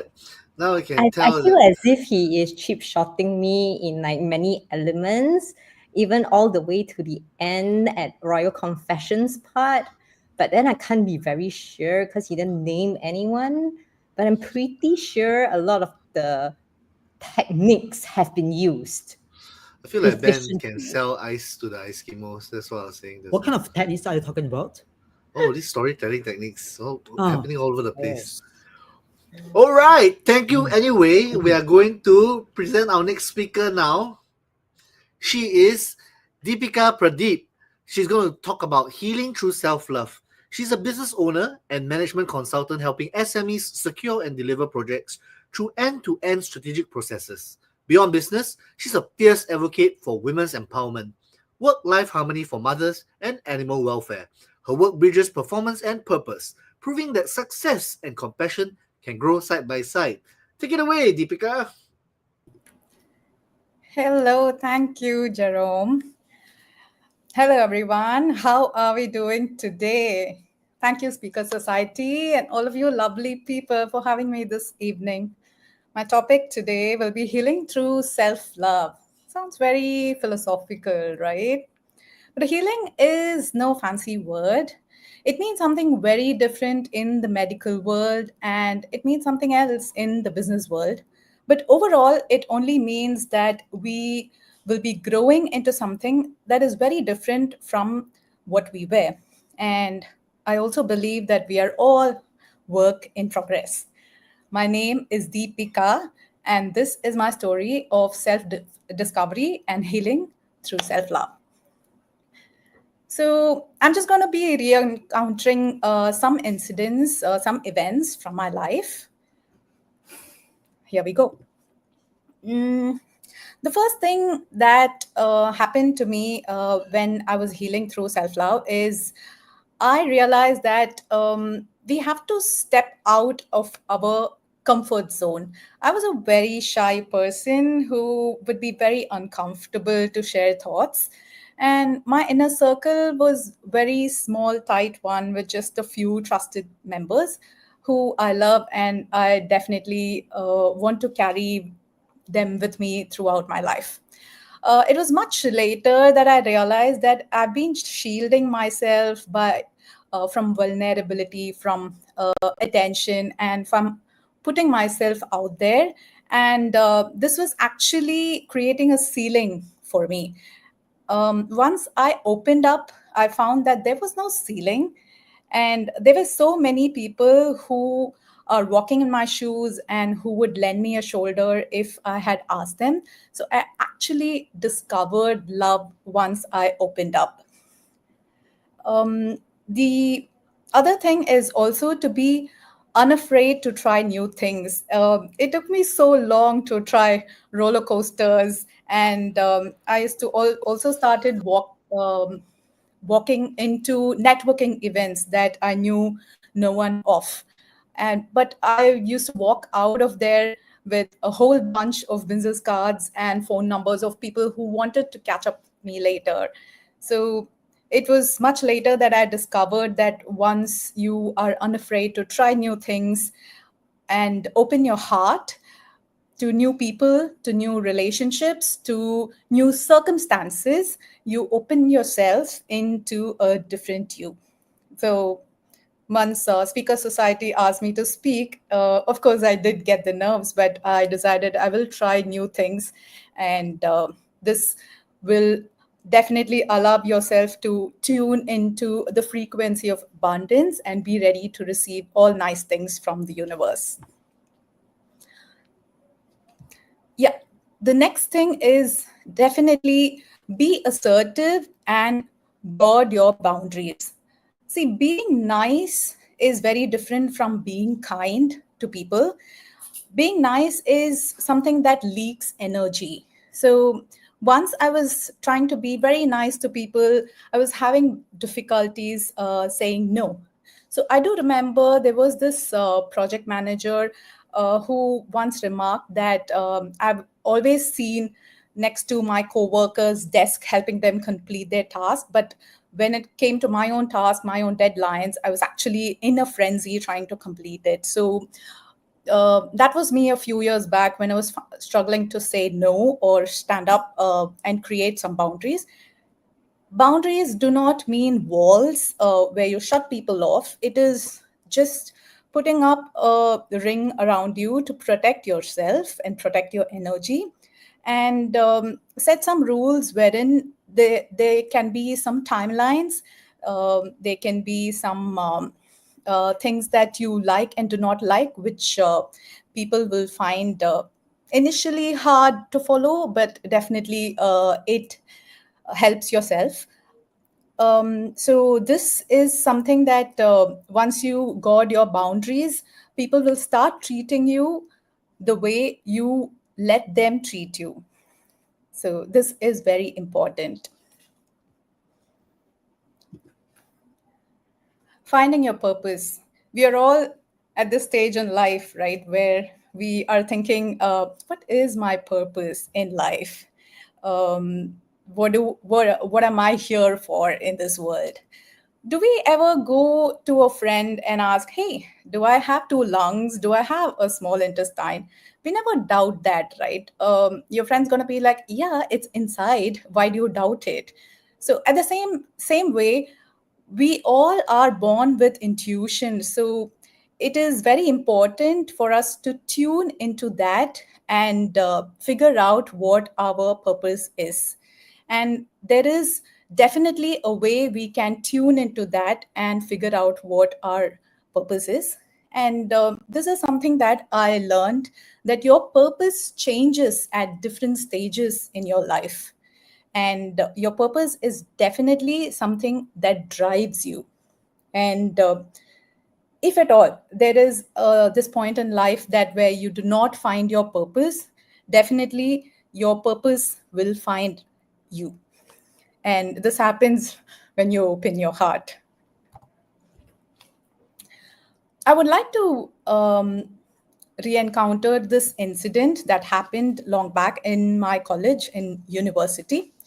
So we were on the first day of our class, and there was this young professor who was going around the classroom asking people, who is your hero? Who is your role model? Who would you like to be like when you grow up, when you pass out of the university? And we had a flurry of different answers, like Mother Teresa, the first prime minister of the country, a very illustrious astronomer, someone who's a scholar, very different answers. And you had to also give 2 lines about why we are talking about this person. So slowly, when I got this opportunity to speak about who's my hero, who's my role model, I stood up and I said, my hero, my role model is my mom. So at that time, the whole class went quiet, and every head turned and all eyes were on me. And of course, when I had to explain why, I just said that, so the astronomer or Mother Teresa, of course, they are very great, noble people, but their achievements or their life is not something that I can relate to. But she is a person who's been in my life and who I admire for beautifully elegantly balancing professional and personal life. So that is something that I want to do in my life. So that would be my role model. So this incident kind of stayed with me from then on, because after that, the professor put out a huge monologue on how it was a very mature thought process, and we need to take something away from every person who we meet in our life. So definitely, I have learned a lot of things from parents, from my own children, even from my own fur kid, my husband. And I do believe that when you open your heart, you sort of learn unconditional love and learnings from people in your life. So this is what is common is to inspire others, but be uncommon and definitely get inspired by your own self also. So the next step would be to follow spirituality and gratitude. So let's say you found your purpose, you worked on yourself, you become your own hero. What happens next? We are all humans, and this is when the ego starts telling you, hey, man, you're the one, you're the best being on the whole world. So it is very important to sort of be grateful for what you have in life and follow some sort of spiritual practice so that you be grounded. And of course, things like manifesting is not going to help secure a seat amongst the board of directors, but it definitely helps set direction in your life. So I'm going to leave you with this line wherein it is important to tell yourself what you need in your life. If not, you will subconsciously just accept what life throws at you and call that fate. So circling back, we all need to find our purpose through self-love. And the way to do that is spirituality and gratitude. Thank you so much. You've been a lovely audience, and you could connect with me on LinkedIn. I would love to hear your thoughts. Thank you Bye-bye. so much. So definitely we learn a lot about self-love, true spirituality, and gratitude. And I have to say that as a person of 40 years old, it really took some time as well to find this purpose. At the beginning, it is quite difficult for most people at the beginning. And I hope that any of you who are watching this has managed to get inspired and seek your own purpose in life. And if not, feel free to connect with Deepika to learn more from her. All right. Thank you. Thank you very much. Our next speaker is Speaker Society's resident dancer and dancing champ. She is Hui Ju. Hui Ju is going to talk about ballroom, from ballroom to boardroom, the dance of leadership and connection. She transforms ballroom dancing into ballroom brilliance into powerful lessons in connection, leadership, and flow. She's a 120-time ballroom dance champion. Just think about that. Have you even taken part in any competition 120 times? Not Just at saying. all. Exactly. A seasoned flavoring laboratorist with 60 first place wins under her belt. She now uses the principles of ballroom, presence, rhythm, and connection to empower teams and individuals. She blends precision and passion to help others lead, relate, and shine with grace. And the reason why I'm here now is because our dear Hui Ju has some technical difficulties, and she will be connecting with us very soon. So therefore, I am ensuring there's no silence during this summit by just talking. We can talk about her 120 times ballroom dancing championship. I think I've As done I said, 100 times a lot. I don't think I have ballroom dancing. competitions. Just talking about competitions, and then 60 first place wins. Guys, Wow. if you have taken part in 100 and you win 20 of them, I'll be impressed. This is half. Yeah, that's more than 50%, because 120, right? And 61, right? So it's like slightly more than 50%. My info says, I know that she has top 3 placement somewhere in the 80 percentile. That means top 3 is from the start. And That's actually quite amazing. I've got to meet her mother before over dinner. Yeah.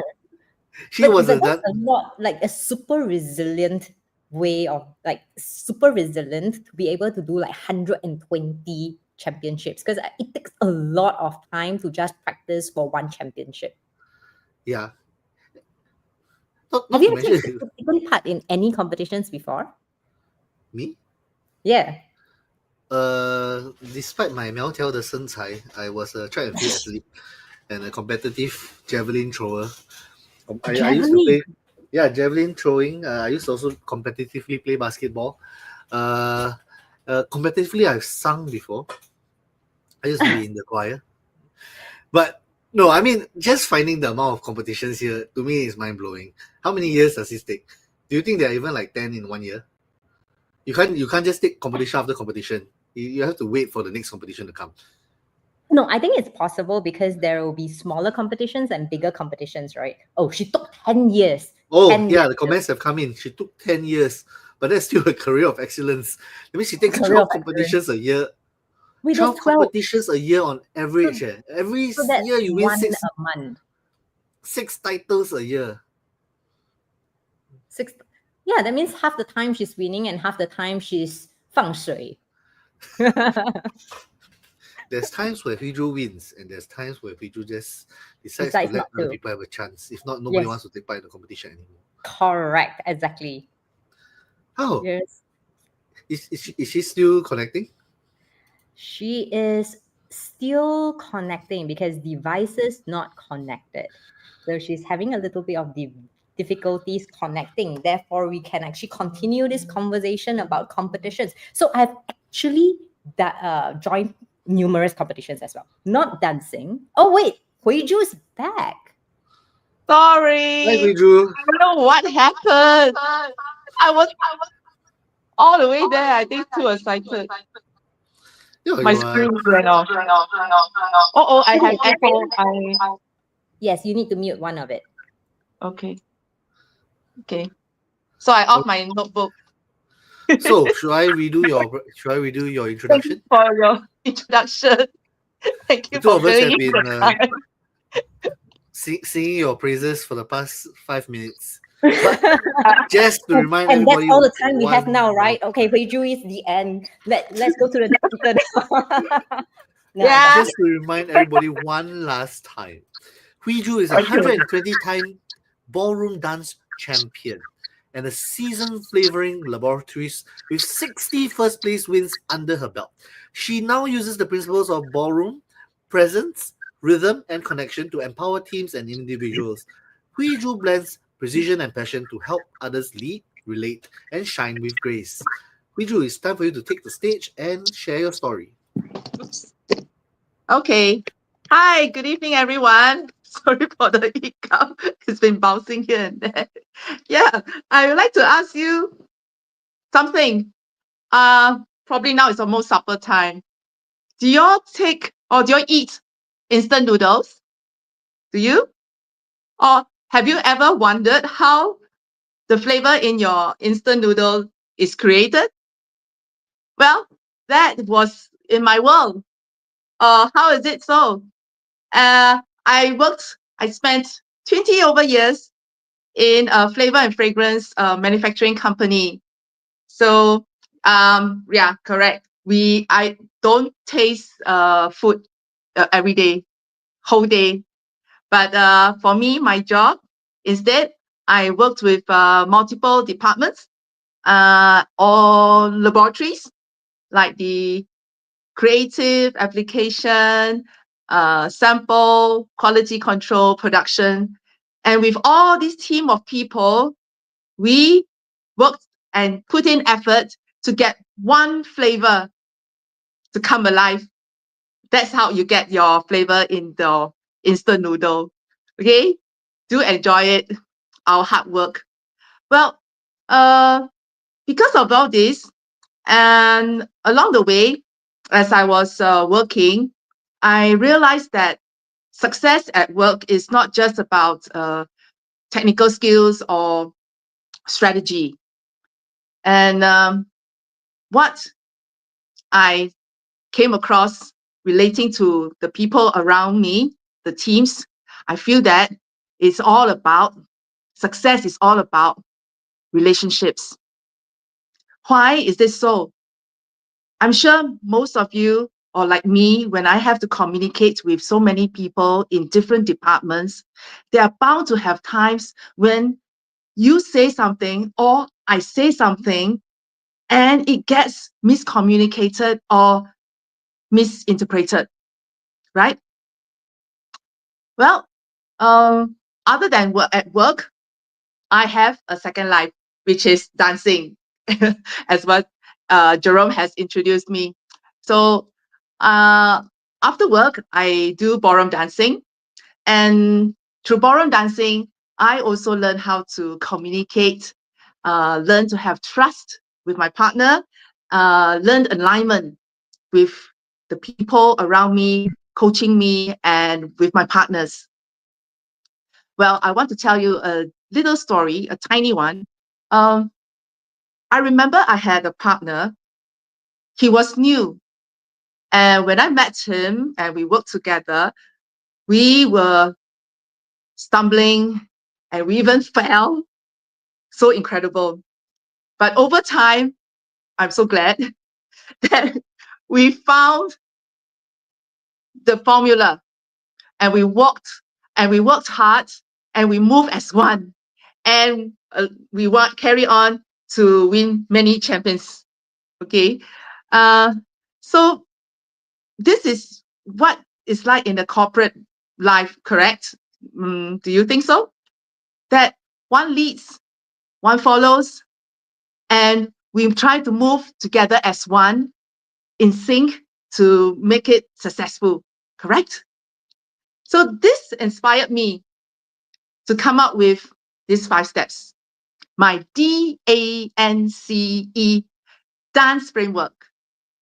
this is a very simple framework that helps to build authentic and effective relationships in working place. Well, let me tell you a bit more. Well, this dance has D, which stands for define roles with respect. This is important when you're working with people. And A, alignment with awareness. N, navigate with purpose. C, communication with clarity. And E, energize with connection. So all these 5 steps help me on my dance floor to build a better relationship with my dance partner. And all these 5 steps also help me to improve and grow me professionally.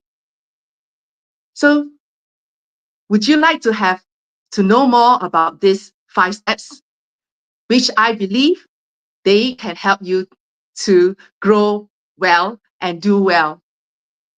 So if this message resonates with you, come and connect with me on LinkedIn. I know the QR code is not online here, but you can search me on my name, ChanHuijoo on LinkedIn. And there'll be more QR information later on after this summit. Will be posted on later. So look forward to hearing you all. And thank you so much for dancing through this moment with me. Jerome. Right, all of you. Y'all can Jerome, actually we have see a on her dance next name. time? Yeah, sure, definitely. Right, let's see if you can get me to move. And you can get Yes, anyone to move. I'm sure. Right, so all of you, in case you're missing out on the QR code, you can see her name is spelled out there. Huijoo is right in her name and title. Just add a Chan in front, CHAN, and you'll see our dancing champion on LinkedIn. I am going to introduce our last and final speaker of the evening, which is Elizabeth. She is going to be speaking about My Way from Home, from Silent Dreams to a Shared Stage. Our godmother of Speaker Society, one of the co-founders, in fact, original founders, once searching for a stage, Elizabeth created one, not just for herself, but for every voice longing to be heard. As the godmother of Speaker Society, she champions everyday storytellers to rise, speak, and shine on the global stage. And take it away, Elizabeth. Hi, thank you so much. It has been a wonderful evening, and all my dreams are being realized through all these speakers. So let's start. Let me tell you my story. It was early 2024. I just left my full-time job. Although I have nothing to do, but I have big dreams. All these dreams were in my mind and all this plan. But the thing is, I don't know where to start. So I start from my couch and a cup of kopi O. While enjoying dreaming, I was excited and thinking, so what's next? Where do I start? All I know is that I want to see the world. I want to go for adventure. There is so much in life I have not done. I didn't retire. I wasn't slowing down. I was choosing to rewrite and rewire myself to explore something new and more exciting, more aligned with me. So I stepped into this new chapter and something unexpected happened. I started meeting people, amazing people from all walks of life. And among them were the aspiring speakers. They shared their story with me. Raw, honest, full of emotions, story of courage, story of loss, healing, and purpose. Some quite quiet, some bold, but all of them deeply human. I was moved. I was truly, truly moved. And I knew then what is my purpose. These voices need to be heard. They need a place for them to amplify their voice. So I make it my mission to find them a stage. As if I'm very good at doing that. Well, but somehow when you're trying to do amazing things, something happened. The stars all align. I met Sabrina, Princess Mom. Thanks, and then Kelly and Huiju. 3 women, different strengths, but they all have the same heart, just like me. We came together with one shared dream. And boom, Speaker Society was born. I wanted to create a space, a place where people speak with heart and get connected, where stories matter more than titles, where your voice doesn't have to be loud, just true. Today, as godmother of Speaker Society, I am here because I want to live a purposeful life. I want all amazing stories to be heard. And if you're still wondering if your voice matters, trust me, your story is never too small. Your voice is never too late. Speaking helped me find clarity. It helped me heal. We don't speak because we arrive. Because we speak because we are still becoming. And now this summit, Voices of Impact, is more than just a movement. It's a ripple, a message that lives on. Somewhere you will hear your voice, feel less alone. So here's my invitation to you. If there's a story rising in your chest, in your heart, beating a little faster, don't wait for perfection. Speak while your voice still shakes. Share before you are sure. Let this be the moment to rise. Let's speak, let's heal, let's be heard together. Thank you.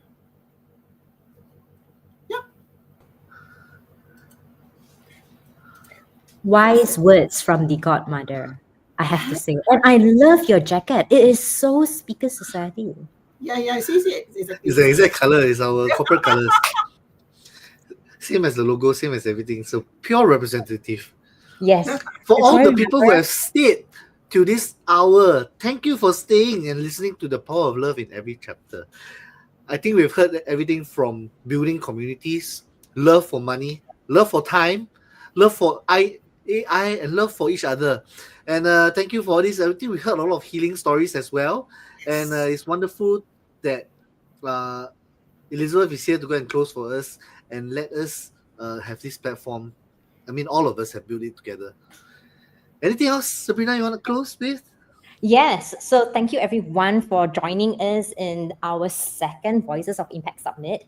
And we are very excited that our next virtual summit is going to happen in July. So if you guys are actually interested to be one of the speakers for the virtual summit, please do apply so that we can actually schedule you and also help you with some marketing and present and amplify your voice to all our audiences here. Right, as we mentioned, this place is a place to share your stories. Titles don't really matter. And with that, should we come to a close? Yes, so we shall close for tonight. And we will see you at our Telegram group or channel. And you can join. You can also scan this QR code, since this QR code has been here for a while, to connect with our godmother. Bye.